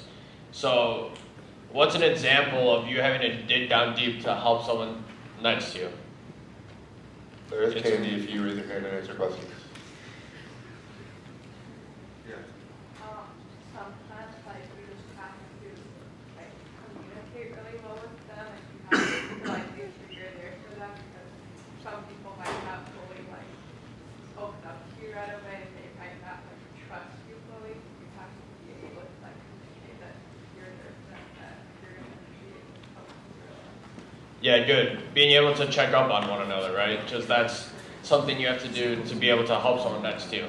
All right, what's your definition of challenging process? What is your definition? Anyone? Caleb Resmer. I don't know, thinking out of the box.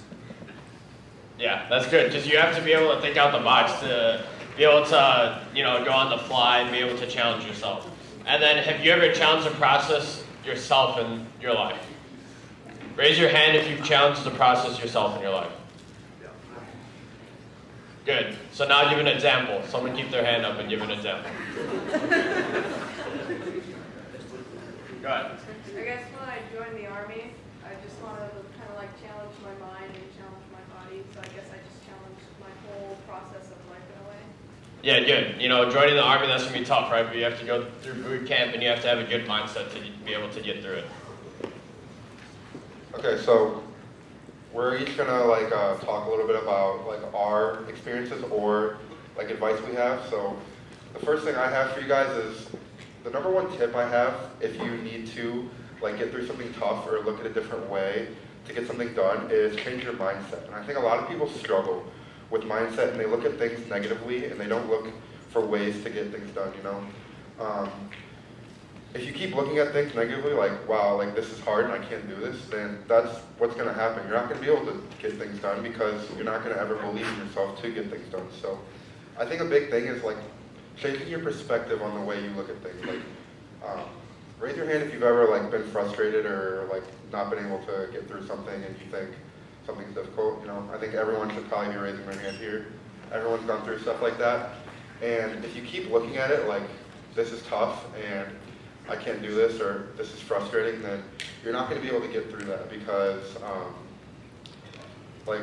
that's what your mind's automatically going to think. But if you change your perspective to think this is tough, but it will make me better, and in the long run, when I get through this, this will help me, then you're going to be able to get it done a lot easier because everyone wants to be good at something. And so when you really want to push yourself to get through stuff, you will. And I even like included something that Mr. Nemec had talked about before, and it's the definition of insanity, which is doing the same thing over and over again and expecting a different result.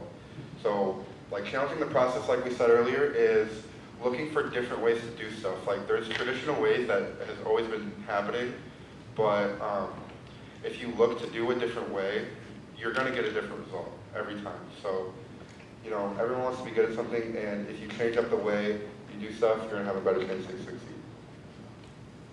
Another way that you have to challenge the process is by having integrity. Integrity is defined as the quality of being honest and having strong moral principles. Now, during Dom, Eli, and I's football career in high school, we had the same coach for 3 years, and then senior year, everything changed, and we had a brand new coaching staff, and we all had to adapt. Now, as players and as a team, we all could have rejected this change. We could have not listened to the new coach. We could have all been upset, but we didn't. The coach let us have a little more freedom, and we took that and ran with it. And I think that he challenged the process, and we had to challenge the process as well. We had to change the way we thought about football. We had to change the way we practiced about football. And not only that, but with life. And I think that he believed in our integrity. And I think every coach I've had has believed the team's integrity, but this year we had to really focus on it. And by giving us the freedom, we had to really focus on us actually practicing and doing the right things we needed to do in practice in order to have the best record we've had in, I believe, 8 years, right? Yeah, 8 years. And yeah, that's another way we had to challenge the process. Alright, so mine's a little bit different. I'm going to give you guys the tea on what my story was of challenging the process, but first, the tip that I'm going to give you guys, is just stay focused, don't lose motivation, like, just keep moving forward no matter what, because at the end of the day, it's all going to be worth it when you reach it. But my story is a little bit different, and a couple years back, I got kicked off the soccer varsity team. Some miscommunication happened between my coach and I. And instead of being disrespectful, instead of going off on it for kicking me off for the miscommunication, because we both weren't seeing eye to eye on something, I decided to shake his hand, tell him thank you for giving me the opportunity in the first place to be on the field with him. And I think what really challenging the process for me was finding ways to not lose motivation, finding ways to just stay positive, keep moving forward, have a good mindset of just not giving up. And thank God, a couple days later, he texted me back saying, let's work this out. We saw eye to eye, we fixed it, and what I see in us is that we both challenged the process. We found other ways to see eye to eye, to make each other, get closer, and ever since we got back together, we've just been better than ever. I'm very thankful for him. I hope he's thankful for me, but yeah, so that's my challenge the process, but I really want you guys to stay motivated. Don't give up. There's always going to be hard times, but like I said, the tip that I use the most is stay focused, look at the end goal, everything's going to be worth it, and it builds character, and just stay positive. That's fun. Alright, good. And to go off that, you have to ask yourself why. Why do you go through life every day? Why do you do the things you do every day? Why do you play sports every day? Why do you meet these people and talk to these people every day, right? Think about that real quick. Right? Why do you do the things you do every day, right? And regardless of, the way it's going to go, the outlook, and you have to stop and consider, is this the right thing to do? Am I challenging myself every day to get better, to be the, best version of myself? And if not, then how can you adapt, and how can you find new ways to get better, right? To challenge the process, it allows yourself to, take a step back and realize things. You have room to grow, you have, a different group of people around you, and how are you going to be able to grow with, each other? So by doing that, it makes, the organization stronger, right? And another thing is you have to be able to be an exemplary leader. You have to be able to, show the example and be the example when you're challenging the process, because if you're doing the example, you're being the example, other people are going to follow, right? You can't be the follower, you got to be the leader. And that's all we got today. Thank you.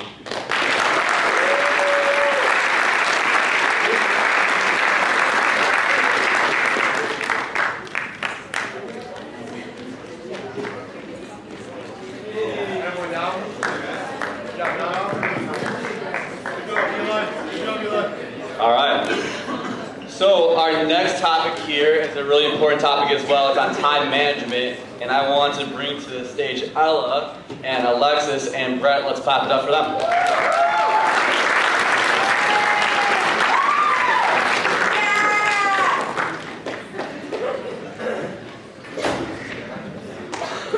Hi everybody.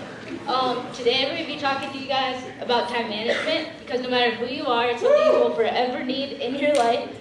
So whether you're a freshman watching, sophomore, junior, senior, college student, teacher, you will forever need time management and we want to help you. So we made a little video to show you guys and hope you enjoy it.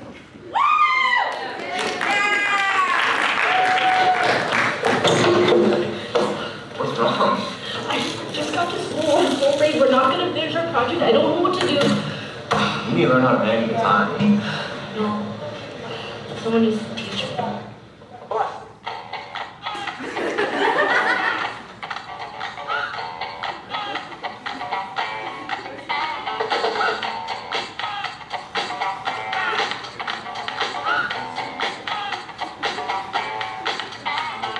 This is a jam for all the leaders, always trying to please those silly teachers. Get shot down because you're always late, no, never on time, so you miss your date.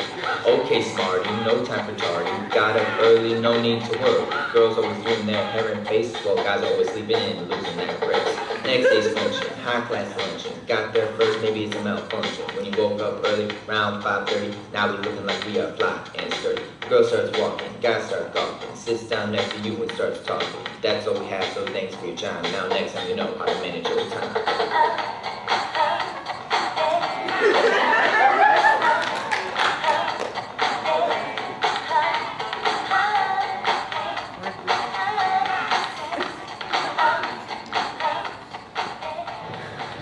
Wow, now I know how to manage my time.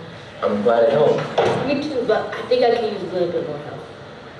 Ella, can you help us out?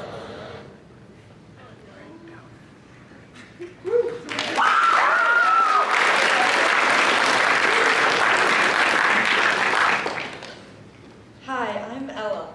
That's my sister's name.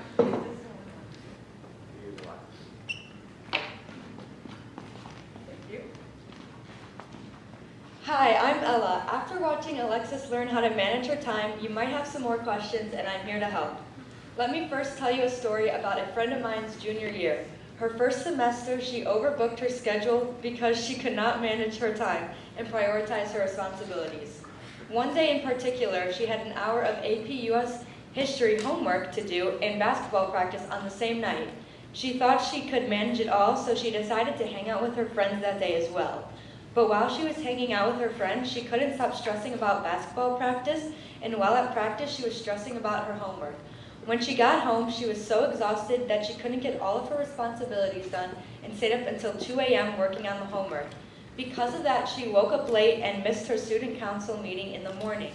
This might not seem like a big deal, but she was the vice president and everyone was counting on her to be there. After this missed meeting, her peers began to lose their trust in her as a leader. This pattern continued on and she couldn't manage all of her activities, so she had to quit student council, letting everyone on her team down. Let's talk about some time management strategies and how she could have managed her time better. So first, I want to ask you guys in the audience if you have any strategies that you would suggest for her. Yes. Alarms. Alarms. Yes, that is a great strategy. Do we have any other ones? Yes? Make a to-do list is great. Do we have any other volunteers? Damn.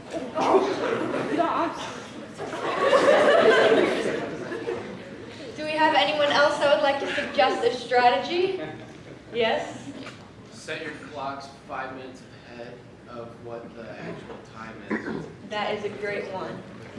So, here are some strategies that my team and I have come up with throughout the years in high school. Alexis, how about you come on out and teach them some of your skills? Okay, so I would like to say I like to make to-do lists. It's a beneficial strategy that will help allow you to organize your day. Set reminders or write on post-it notes and put them in places you need more help remembering. Purchase a planner, use a notes app on your phone, write things on paper, or download a planning app. Once complete a task, it'll help with mental health, better sleeping habits, more efficient habits, and lead to a better version of yourself overall. Brett, do you have any tips to help us manage our time? I do. Like they said earlier, I like to set alarms throughout the day to remind me of my tasks. Setting timers or alarms throughout the day will enable you to remember your tasks and to complete them. If you still have trouble getting the motivation, you can group similar tasks together to utilize your day more efficiently. It's important to also schedule nothing time, even if it's just 5 minutes a day. This will allow you to decompress and regather yourself, as we often forget to make time for ourselves when we're busy, stressed, or overwhelmed. By setting timers or having set time frames to complete tasks, it allows us to not overwhelm ourselves, and with one specific task can help ensure we're able to complete things needed to do on our list. This way you're also able to have your day organized, set out in time frames so everything is done and you can utilize the rest of your day. For example, like throughout the day, like on like a Sunday, I'll set a timer in the morning so I remember at like 7 p.m. to do some homework. Because if I don't, then I'll like forget. But if my alarm goes off, I can do that. Or if like I have like laundry to do, I can set an alarm in like earlier in the day, and then at night I'll remember to do the laundry. So things like that.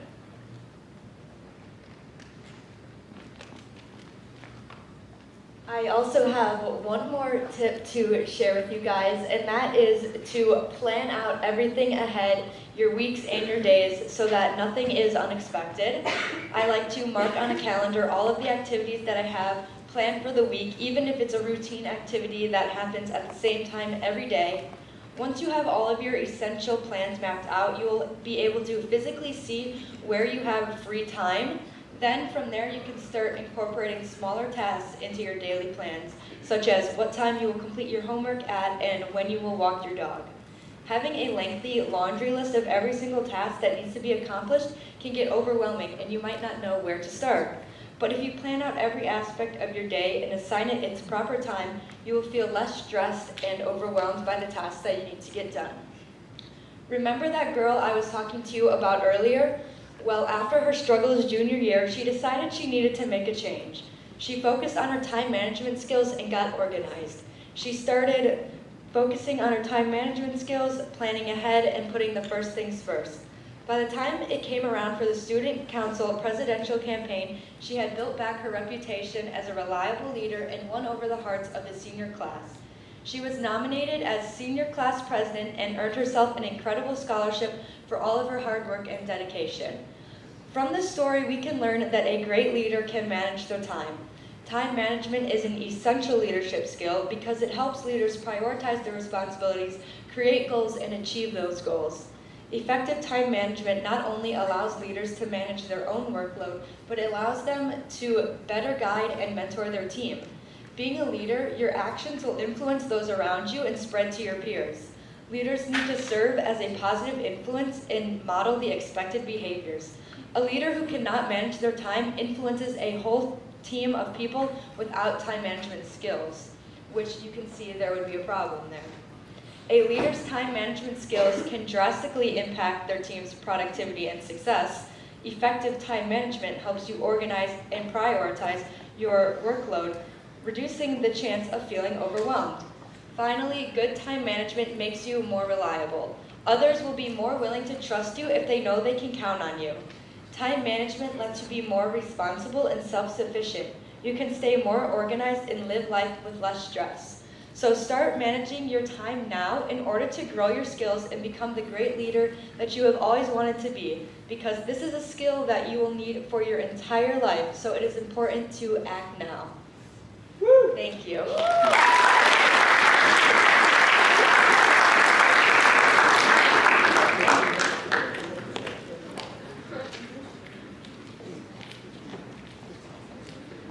All right, great job by both groups today. So we have some time remaining, and this is a time where we have students who can ask questions, our Q&A section. So please, we're looking for several student questions. We get questions from teachers, admin, and leadership and action students as well. So the floor is yours. So let's get those hands up. What questions do we have?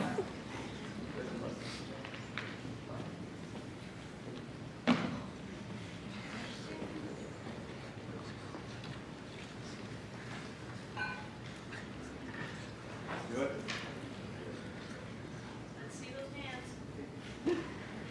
How do you balance being like spontaneous and planning like every moment of your day? So one of the strategies that I shared with you was planning out your day. So if you know the tasks that you have to accomplish, say at 10 o'clock you have sports practice, and then you know you need to do your homework, say at 6 o'clock, you know that you have time in between there. So if something comes up spontaneously and you're not sure if you can handle it, you should just check on your schedule and see, is it happening at a time where you should be doing your work or something more important, or is it a free time?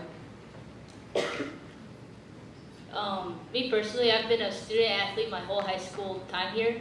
I like to have in my notes app, I have Monday through Friday written down, and I write small little tasks I can do to complete all my big goals at the end of the week, and that's really helped me, so that's about it. Also, like we said, making to-do lists and setting alarms will make your day more organized, so then you do have that free time to use at the end of the day.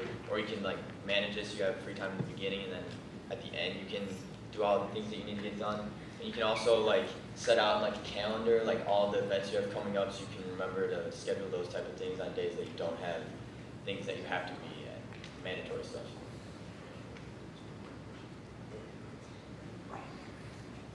Yes, Ray? If you could flash back to your freshman year, what is one thing that you would change or improve? It's a pretty general question.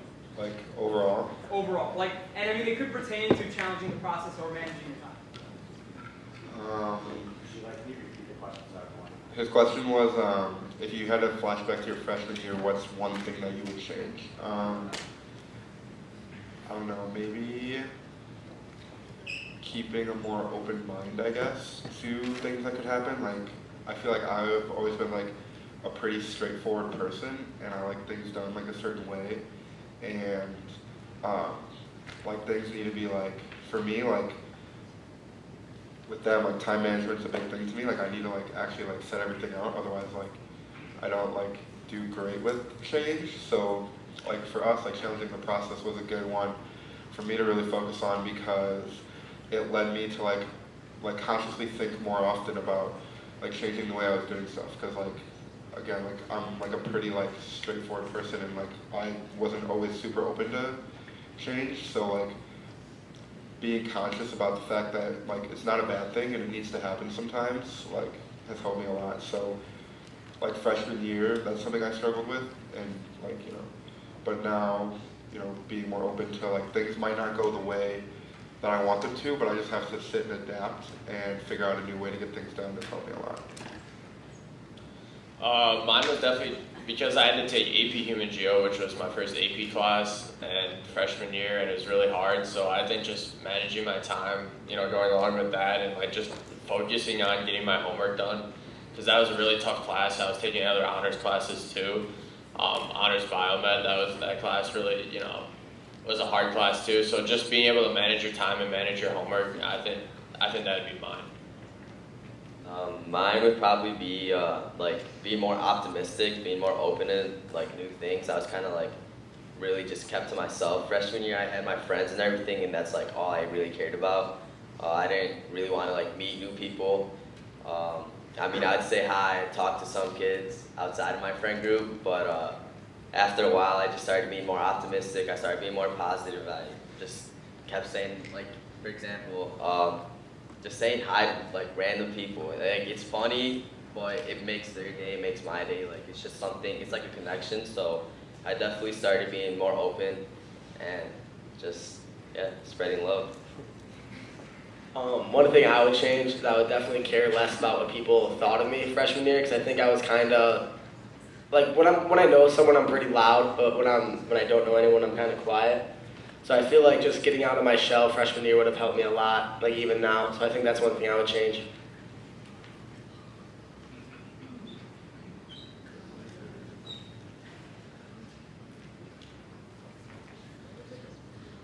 For me, I would say I would go with Eli being more open-minded. I didn't really join like clubs or anything because I always thought I never had enough time for it with sports and everything.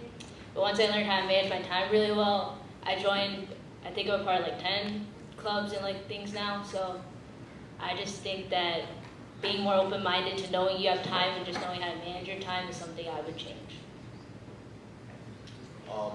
I would say I took my freshman year for granted because it was freshman year for us, for us seniors here. It was pretty normal, like we didn't have anything happen yet, and then COVID hit, and I feel like I didn't challenge the process a lot, and I didn't step outside my box a lot. I did everything how it should be. So then, after like COVID and all that, we were all isolated, and we came back and we went back to East for a while because I'm from East. It was a really close family there, so.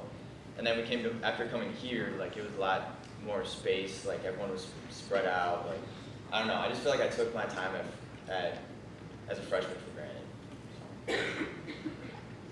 For me, I would say I wish I was a little bit more outgoing my freshman year. I was tended to be more shy, a little bit afraid of what people might think of me if I were to speak up, so I tended to keep to myself, but I think that's something I have improved upon over the years, and I'm glad that I did, but it would have been nice to just start right at freshman year doing that.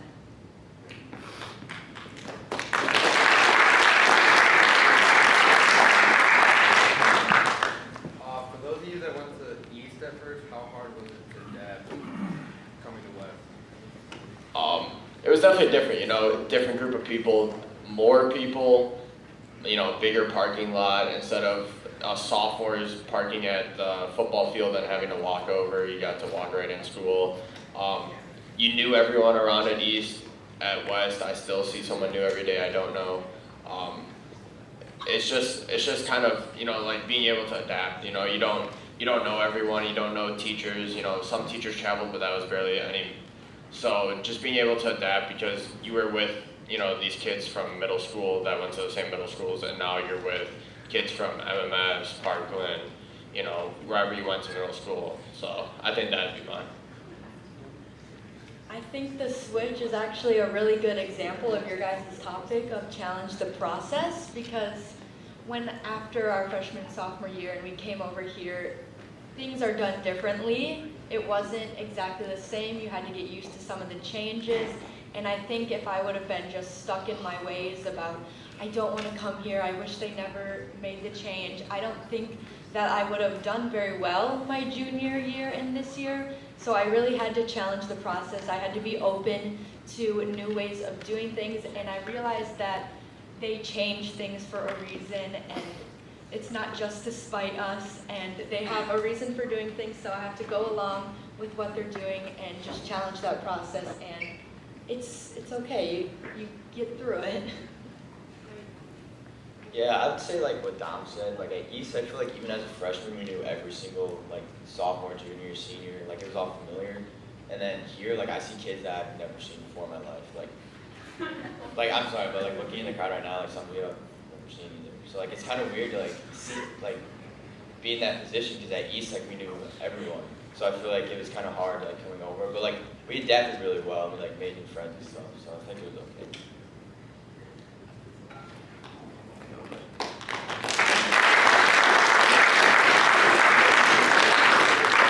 Time for one or two more. Yeah. What's more productive, failing or succeeding? Well, it definitely depends on your mindset, but I can see succeeding would be the most productive. But if you really want to learn more, it would be failing, because you have to go through the process multiple times, you have to fall down and get back up, and you learn a lot more from that. So I can see how that would be productive by you learn more. Obviously, success is more productive because you only takes one chance to get it right, but I think failing more times is more beneficial to us. I would just say what Ella said. I think in a way failing maybe is more productive because you have to go through those new attempts and those challenges and overcome them. And by doing that, you're putting a lot more effort into just succeeding the first time.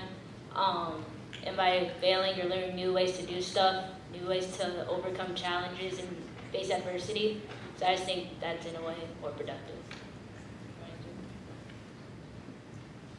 I would say failing is more productive because I think success is very, like, it doesn't really happen much without failure. Like, if you're lucky, you know, you can figure out things on the first time, but like, it always takes learning.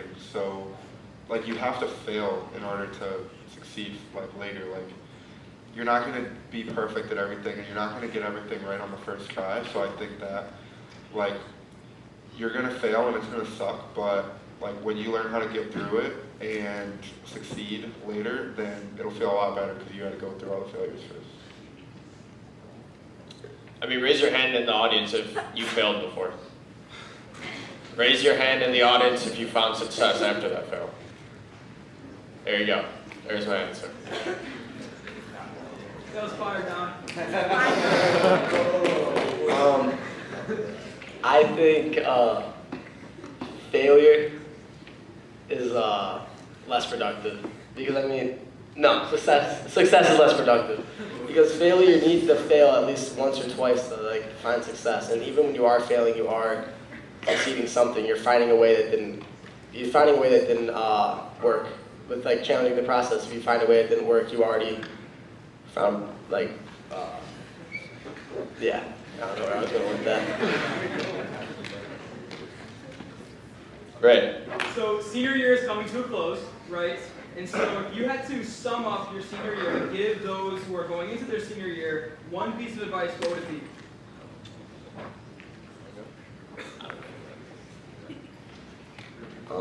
Worry less about school and just focus on friendships.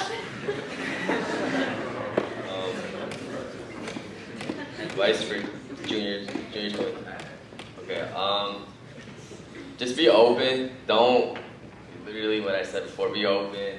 Don't do what you said, focus on school. Stay focused, like I said on my part. But yeah, definitely just stay focused. Don't be afraid to talk to someone new.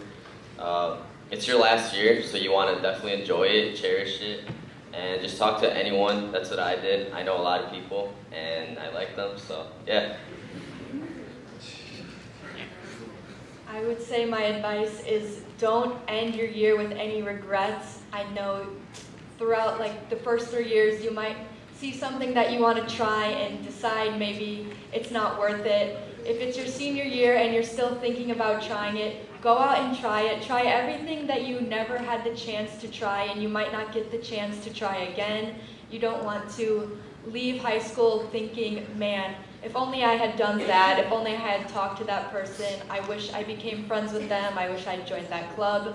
You never know what it'll be like if you don't try, so it's better to maybe try and fail than look back and regret never trying. I would say mostly what they said, like, with no regret, because high school truly is what you make of it. And while you still have that one more year and you have the chance to maybe change some things around, do it. Don't leave high school wishing you did. Yeah, that's it. So. Don't fight with people like your friends. Don't hold grudges and apply for scholarships. Free money.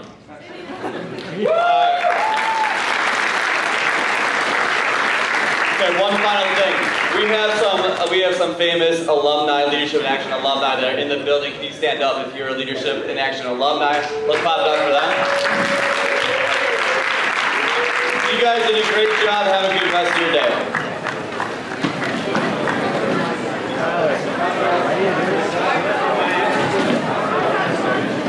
When did you go? 6 hours. Dude, I'm doing 6 hours. The whole 6 hours, you'll be quick last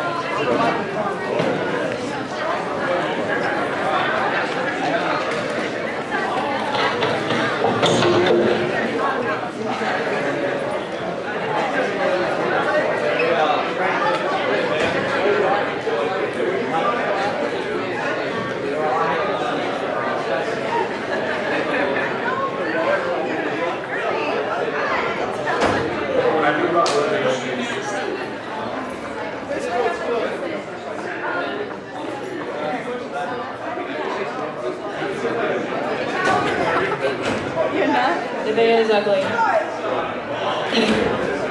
everyone.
Where's the front?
seconds, so I need everyone to take a seat, please. 30 seconds, we're going to get started.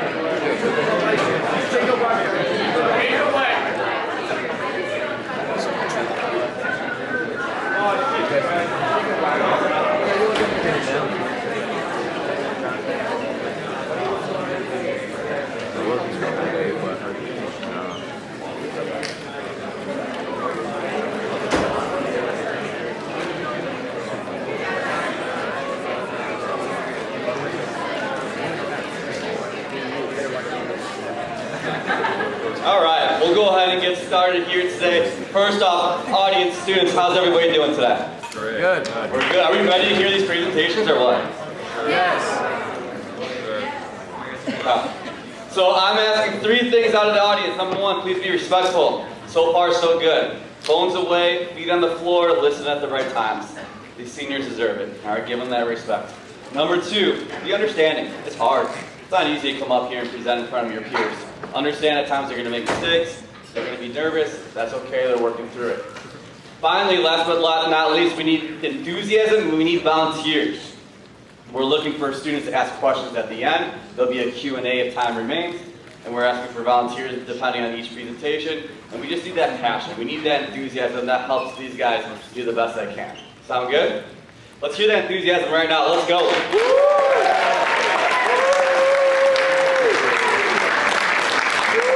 All right. With that being said, our first topic is on motivation, and I want to bring up to the stage Reese, Nevaeh, and Amber. Let's clap it up for them right now.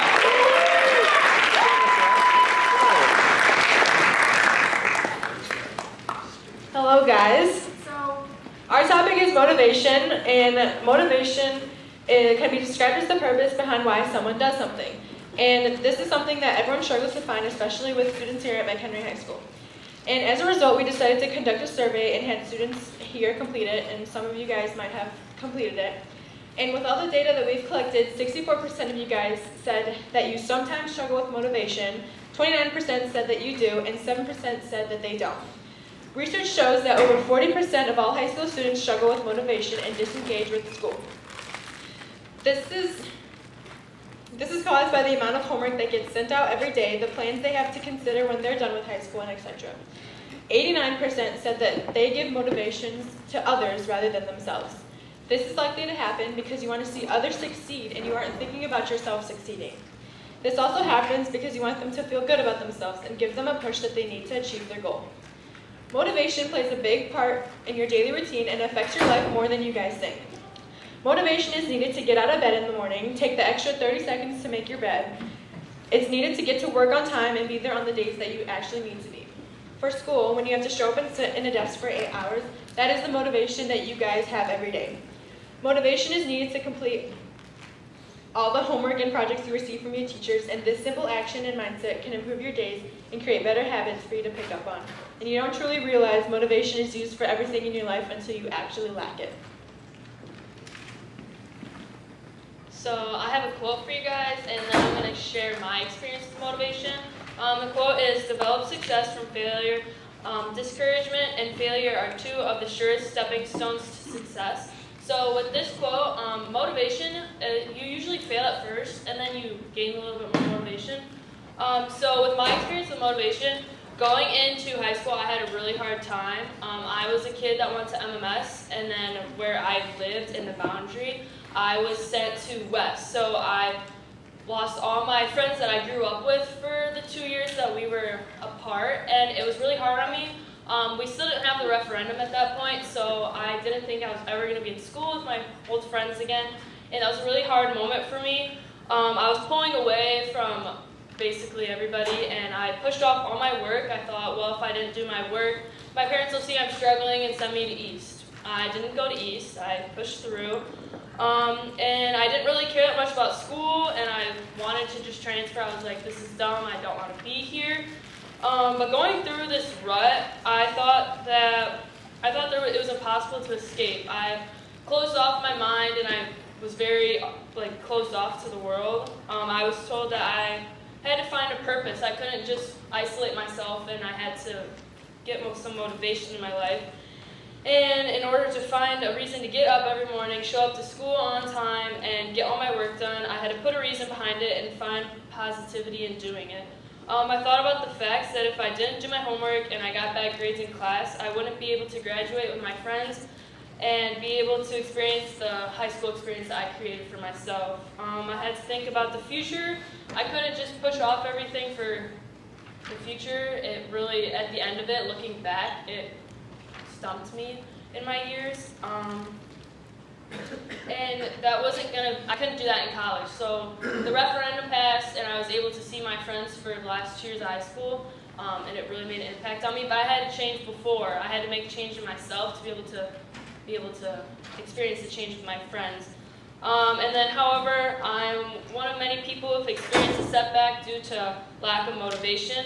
Nonetheless, once I learned what the true meaning of motivation is and how important it is and how it can apply to my life and overall knowledge, I became a stronger person mentally.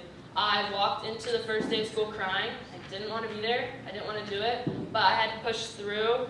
So now here's a few teachers explaining the true definition of motivation and what they believe the key components are to the word. When I think about motivation, specifically, I think about internal motivation. And for me, internal motivation really has to do with people who have kind of an internal drive. They understand their why, and when they are motivated to do things, they kind of turn to that internal motivation, which also includes their why of doing things.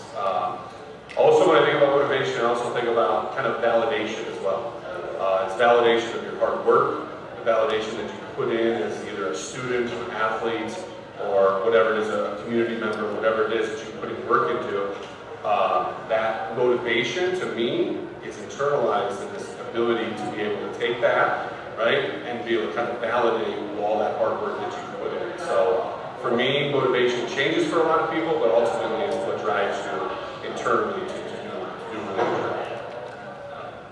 I think maintaining your goals starts with motivation. And people who are motivated by things is because of success, what success brings them. I think it's the feeling of success. Some people are motivated by external factors, people telling them they can't do something, trying to prove it wrong all the time. That's always been the biggest thing for me. Like, I wear a bracelet. It's kind of cliche, I guess, but it says prove it wrong. I wear that every day. I think I'm motivated by others telling me they can't.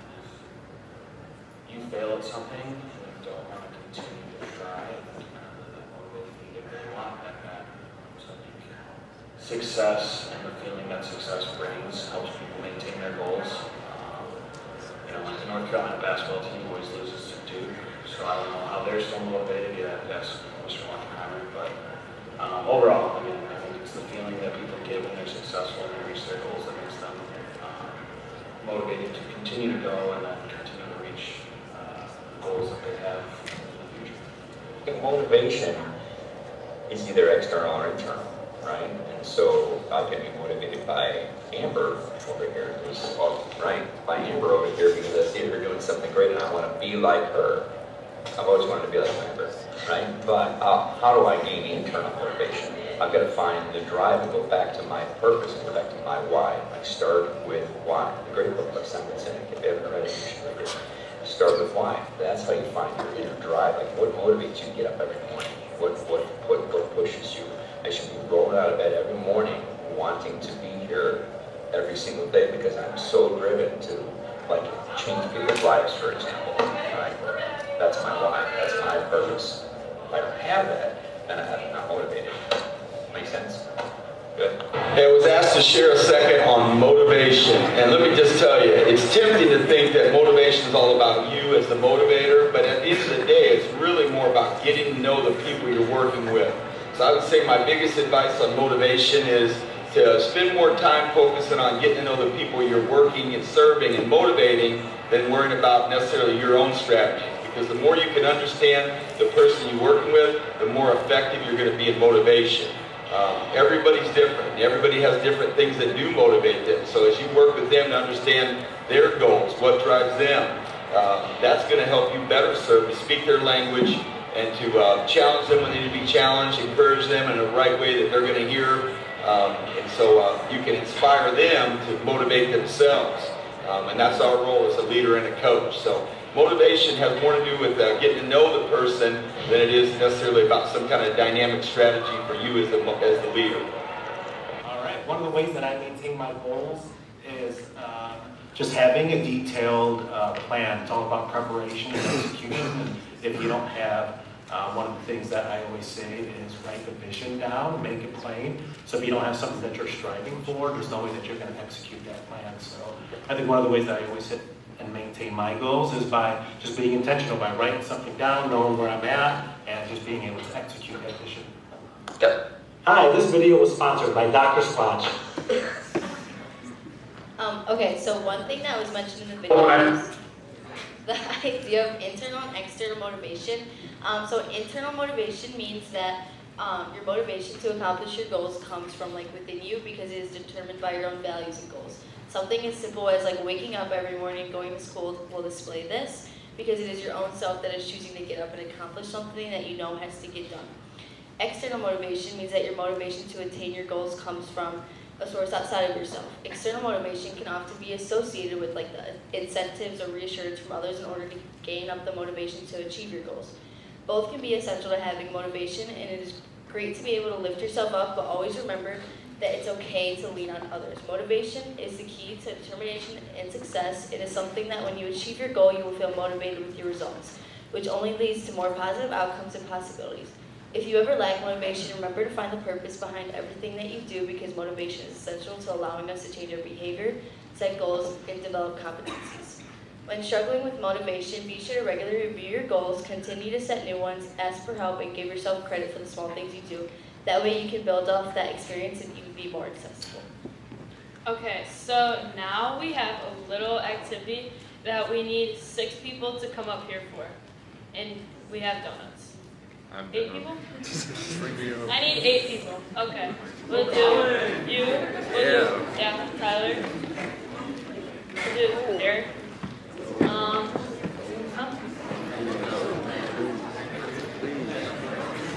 Michael. Marcus. Yes. By dates.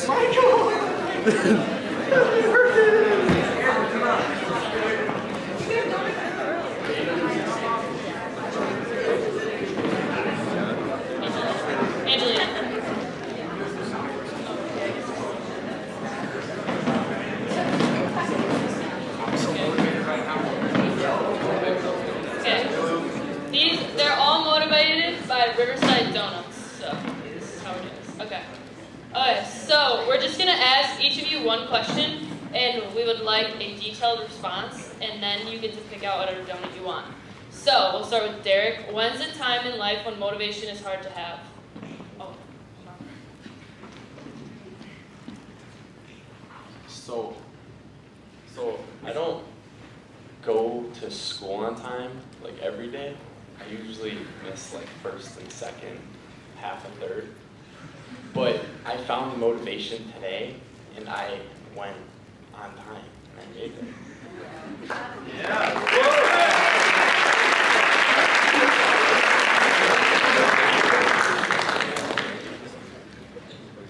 Okay, so Angelina, how do you gain motivation? I gain motivation just like by my grades, I think, and just like my sports, I think, are definitely like my biggest motivation. Like they motivate me to get good grades, that I have to be to school, to be at practice, to be at the meets. So I think sports definitely are a big.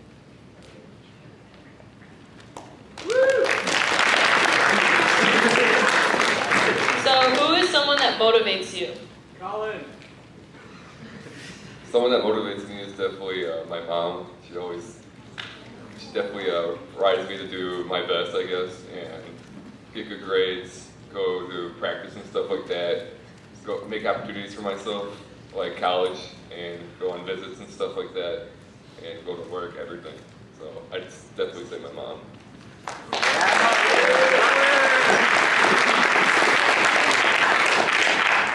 Michael, what's something that motivates you in life? Something that motivates me in life?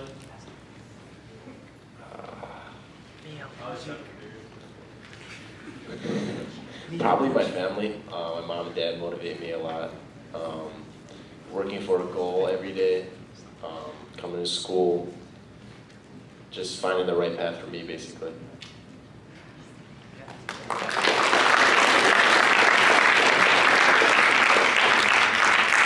Okay, Tyler, when's a time in your life when motivation is hard to have? A time in my life when motivation is hard to have is doing history fair in Mr. Friend's class. No, but other than that, just, I don't know, sometimes like waking up for school or doing the things you don't want to do, that's when motivation is hard, but like at the end of the day, you gotta get through it, so that's what I would say. Okay, Marcus, how do you gain motivation? I gain motivation through my mom. She pushes me through a lot of things. If I don't do them, I get yelled at. It's also what pushes me through it.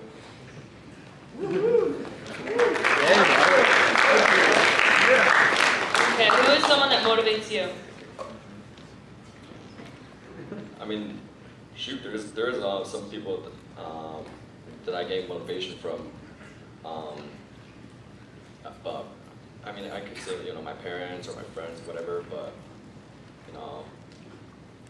it's maybe a little cheesy, but I always, it would be me, I remind myself, this is what I need to do, I gotta get this done, and, I can't let the failures, hold me back, I gotta push through. So, yeah.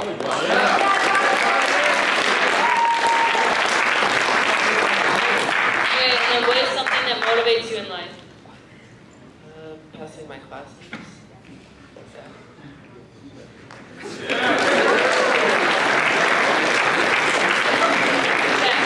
Now give a big round of applause to our volunteers for helping us out today.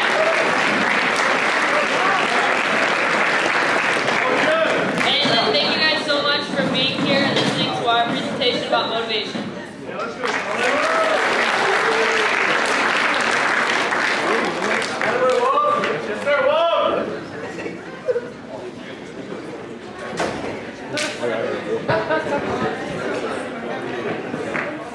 I'm gonna go out, dude. You don't understand how hard it is. Yeah. Sorry, how did you not want you laughing at that? All right, great job by that group. Our second presentation today is again about relationships, and we have to the stage Peyton, Lynette, and Abby. Let's clap it up for them.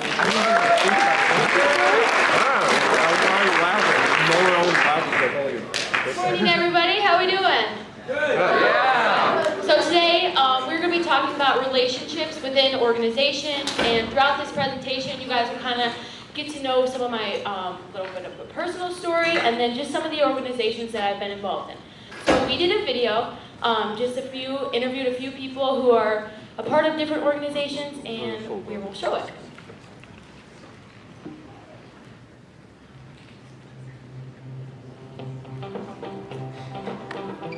Say like they have integrity, like they do what they need to do, even when like the people that they're with like are watching, and they like always like hold themselves to the like high standard that they hold everyone else to. Well, I think good leaders have to have integrity. That's most important. Without it, it'll undermine the whole thing. I think a leader needs to have integrity because it allows the people part of the organization to be able to trust them and depend on them that they're going to carry out their role as a leader.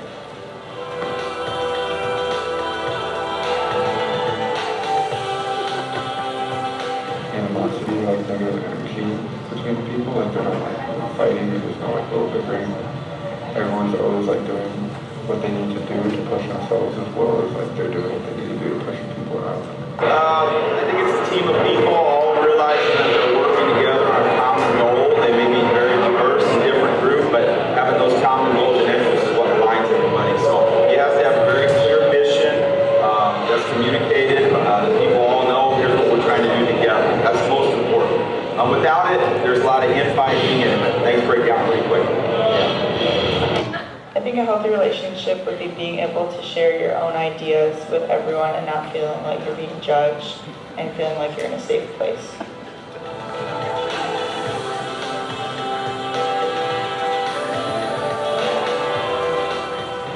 It brings everyone down. Like, I think that stuff's very like contagious. Like when people are like, when one person's being negative, it can like, bring the rest of the people down. Then when two people start fighting, then everyone else like watching and it's bringing them down as well as people that are negatively.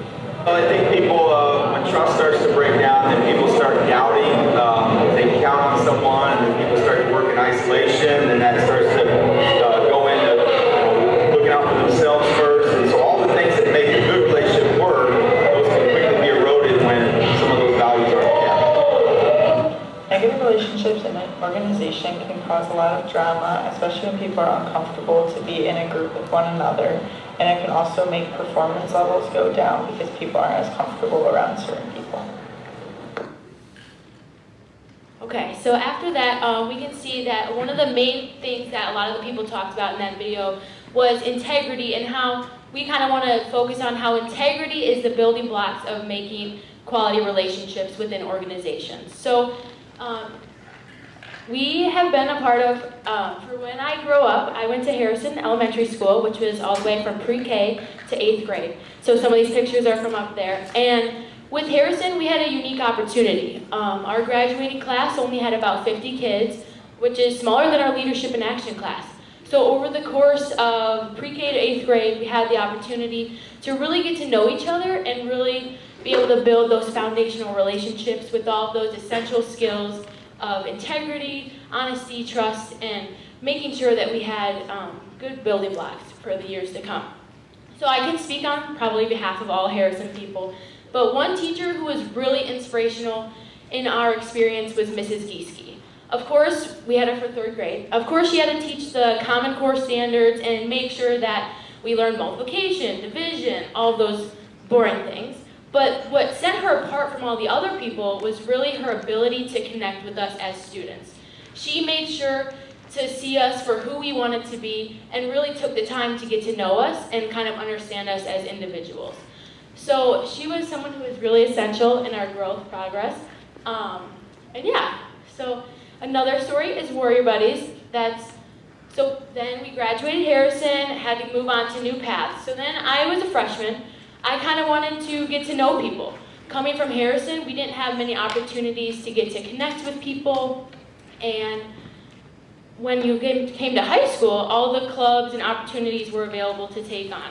So I was a freshman. A lot of people were joining student council, key club, all of those. But I kind of wanted to try something new. So I found a club called Warrior Buddies. This is a few pictures from that. And Warrior Buddies works with the special ed students in McHenry. So we were able to kind of go to events outside. We went bowling, we went to Sadie's farm. And one of the culminating events that kind of captured how much of our relationship that we had within the organization was at Stoddy's Farm this past fall. So one of the pictures up there is from there. I was partnered up with a kid named Sean. Sean is nonverbal, so he's fully aware of what you're saying, and you can have a full-on conversation with him, but he can't necessarily reply back to you. But with Sean and my experience, we were at Stoddy's Farm, and he saw a chalkboard, and he loves drawing apparently. I didn't know that because we never really had drawn in any of our organization events. But he runs over. I'm like, oh no. Like, what do I do? Do I follow him? Do I go? So we go over there, and he just picks up a piece of chalk. And I just stand back because, you know, he seems to be enjoying it. He draws something. I'm like, don't really know what this is, but I just trust the process. And finally, it's a bus, a school bus, like a yellow school bus. And unbeknownst to me, when he draws things, it means that he's in a situation that he really is actually enjoying his time. So I wouldn't have been able to know that if I didn't take the time to really get to know him and build our relationship throughout the 4 years I've been a part of Warrior Buddies. So, of course, there's so many other students in there, but that's just one of those stories that really stood out to me, because the fact that he was nonverbal and able to express the way that his happiness and his emotions in that situation really kind of proved how strong of a relationship that we had formed over the past 4 years. So, of course, there's other bullying stories and all those. I could go on and on, but really that was just a key purpose. So we are going to do an activity about, I've been talking about some of the good relationships, but now we're going to key in on some of the negative relationships. Okay, so we all know there's not just good relationships within organizations, so we want to do an activity that addresses the bad ones too. So I'm going to need all of you guys to stand up. Everyone stand up.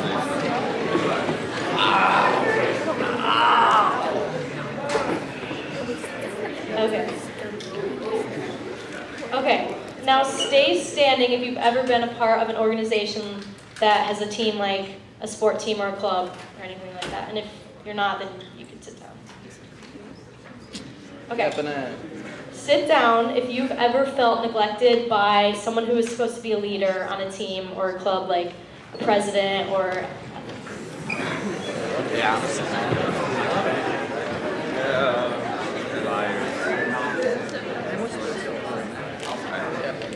Okay, sit down if you're standing, or raise your hand if you've ever felt that your opinions weren't valued within any organization you've been a part of. Okay, you can put your hands down. Raise your hands or sit down if you're not already sitting. If you've been disrespected by someone in your sport or club or activity. Michael. Okay, you can put your hands down. If you look around, pretty much everyone is sitting.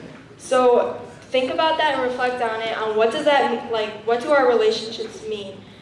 Like your personal relationships and relationships as a whole. We've all experienced these negative statements and we are able to persevere through it. One of our personal experiences and examples is our basketball program.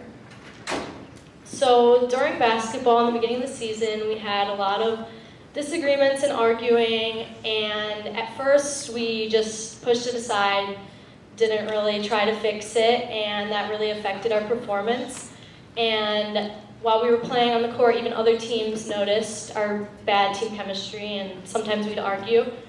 And we finally said enough was enough, so we addressed the issue, went to our coach, and we decided to talk as a team and try to fix the problem. And we did that by team bonding, communicating, and just focusing on the issue. And we started to respect each other more, and it really helped our performance level, and because we decided that our relationship was better, stronger, and we didn't want to focus on damaging it, so we fixed it. Also, similar to basketball, I kind of just experienced this with our past softball season. Our team in the beginning was really strong. We didn't really have that many conflicts. And then once the season started going, we kind of started like butting heads. There were teammates that were not respecting each other. We were talking behind people's backs. We weren't including everyone. And so this started to hurt the team, as like we performed well on the field, but there were some games where you could tell like we weren't all together. So we decided to address this issue, and we were able to resolve it like on our own. This helped us perform on and off the field and made our bond stronger with one another. And I just wanted to address that this does not just happen with sports. This can happen with clubs, activities, organizations. This can also happen in your daily life, whether that's between family and friends or maybe like school. But throughout this whole experience, and I'm sure we've all felt the same way, but we've learned that good leadership requires effective communication and teamwork. Thank you guys. So as you can see, there are so many different situations where negative relationships can impact organizations. But like Peyton and Abby were talking about, integrity is such a key trait to have within relationships and make those foundational relationship skills in order to improve and meet success within those organizations.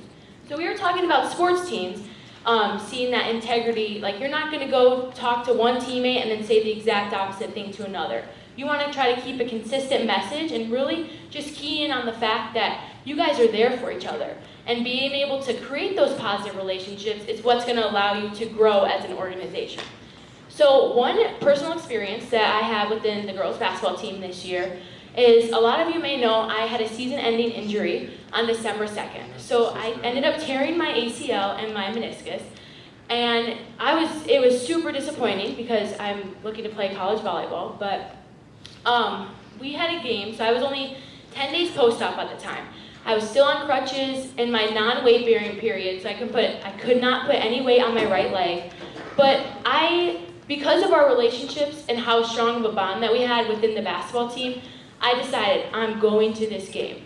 I didn't tell any of my teammates because just in case if I couldn't actually make it there, I didn't want to be let down. But you could, like all those positive memories, all of the things that we did in the past really now led up to the moment in the future, which made me want to be there for my teammates and really support them. So as soon as I got to the game, I got there and everybody was just so excited to be there. I was so excited to see my teammates and really just be there to support them. And that experience really just proves how much of a relationship, how strong our relationship is, and how much we can accomplish because of such a strong relationship that we have. So some senior year photos and then senior night up there. All of the events from freshman year, sophomore year, all the way, even middle school, those summer basketball camps that we did, those experiences that we had together really allowed us to overcome our problems that we faced and really make strides upon them and improve over the time. So,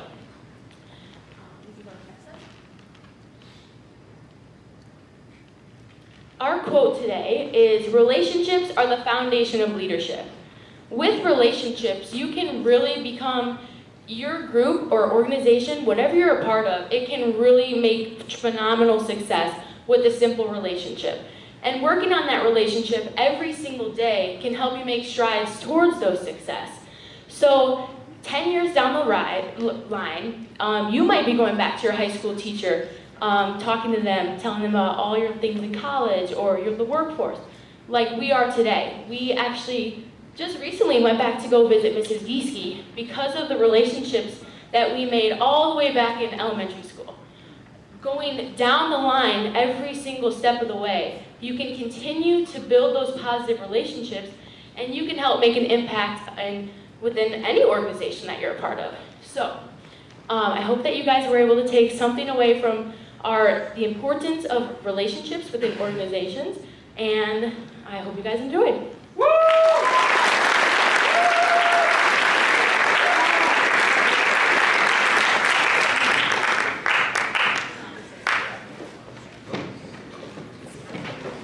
All right, great job by that group. So we only have a few minutes remaining, but we are looking for one or two student questions.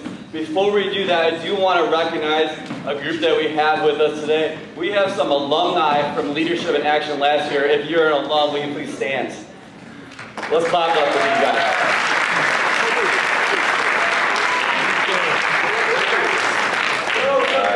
We're very glad that they're here to join us today.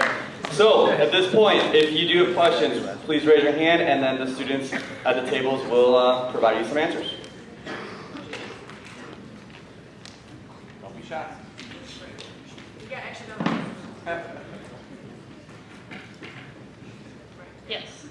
A lot of students mention grades as motivation to get through school for college.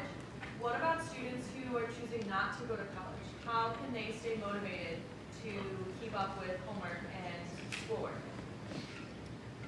We think a great, keeping motivated is giving an end goal, something that you want to achieve. In the workforce, there's still achievements you have to make other than goals, but with different promotions or getting higher up, there's still always something you can improve on, and having that motivation to do better, even when people aren't paying attention to you and aren't watching you like a teacher would, still having that motivation to just be better a little bit more each day, we think that would be a great way to have motivation outside of college or high school for you guys. Anyone else?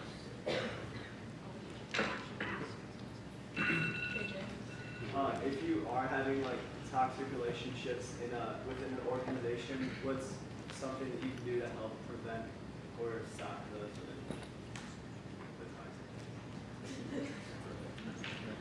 One tip that we kind of came across that really worked for us was kind of just addressing the problem right away. The innate behavior is you kind of want to just shove it underneath the rug and push it away and say, oh, I'll do it tomorrow. But if you do that, then the problem is just going to grow and get worse and worse and worse. So really just, even though it might be an uncomfortable situation, addressing the problem right away. And then once you guys do address the problem, do it in a respectful manner and not call out the person directly or whoever it is or whatever the situation is, but really making it in a respectful manner. I think that's the key to go. Also, one tip to add is when you are addressing the problem, I would recommend doing it in person, not over text. That is one thing I learned this past season because it just creates more problems. And even though I'm not the best at talking in person, I would recommend doing that over a screen. All right, one more question. Oh, here. Hey, great job, both groups. I'm wondering, I love that relationships are the foundation of leadership. Do you also think that relationships, this kind of combines both your topics, do you think that relationships can also help with motivation, and how? I 100% agree, because relationships, life is all about relationships. We hear it in the weight room with Bierbauer, and he just keys in on those relationships. And when people are surrounding you, like from my experience, I wouldn't have gone back to go visit that basketball team if I didn't care about them. I could have easily said, oh, I'm in too much pain, I can't crutch that far. No, I went back because of those relationships that I had formed. I also work that I think they can work hand in hand, like vice versa. Like if you don't have motivation to build relationships with other people, you're never gonna have the want to do that. And then for motivation, like other people can help you, like encourage you. Like I said, external motivation, that would be other people like building relationships and encouraging you to do better. All right, the bell's gonna ring. Let's give it up for these guys one more time. Great job, audience. You guys have a good rest of your day.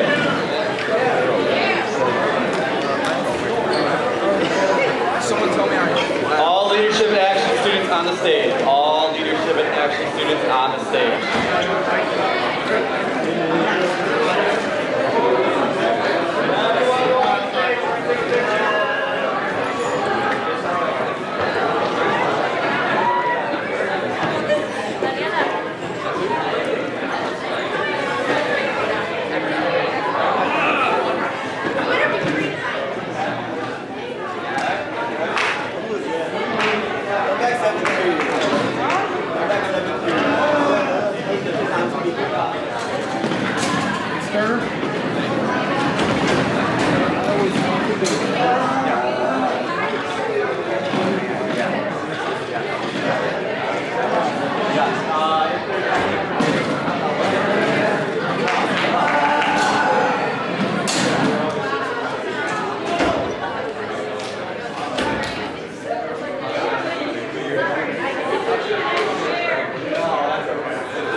You ready? Hold on.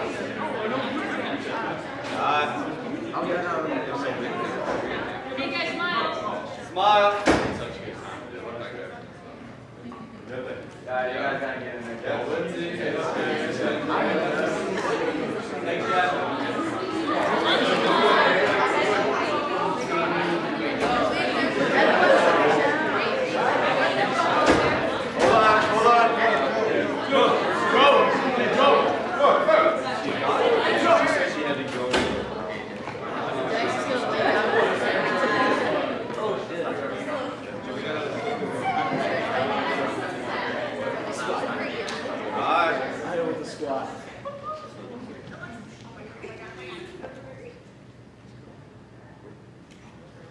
Good job,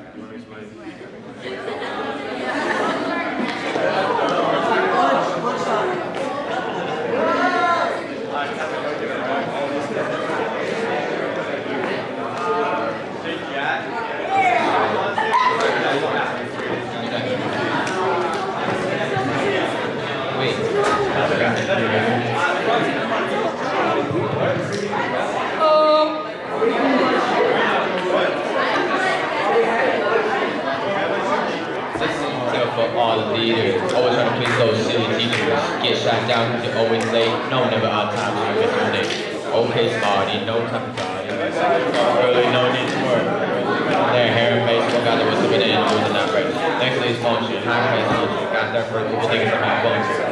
You woke up early, around 5:30. Now we look like Alright, you guys can go and be back around 11, 11:05 at the latest. 11, 11:05. Word. Or does it? What time did you be back? 11:05. Latest. Oh, I'm not leaving. That's a risky idea.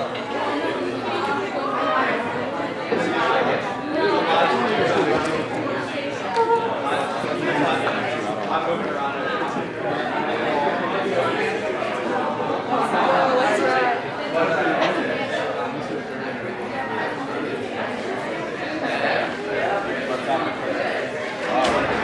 That's the worst thing for you.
I think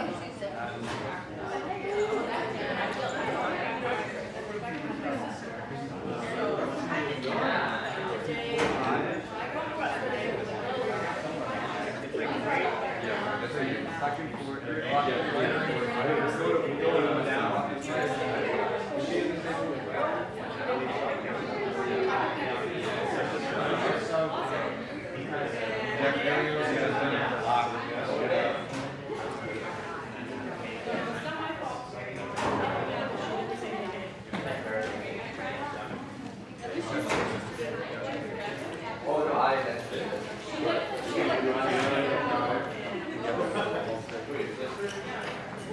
Probably got a little red. Yeah.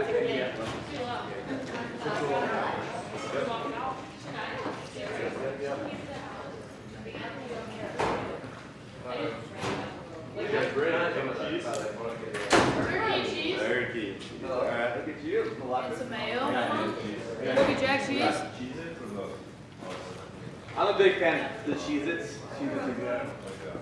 I like that. It's the shark. Extra toasty is by far the best. No? That's why Oh my goodness. Are you serious, Ella? I'm serious. I'm eating normally. Why don't you like the extra toasty? Because they're all burnt. That's the perfect. What's up? Why is it? What's up?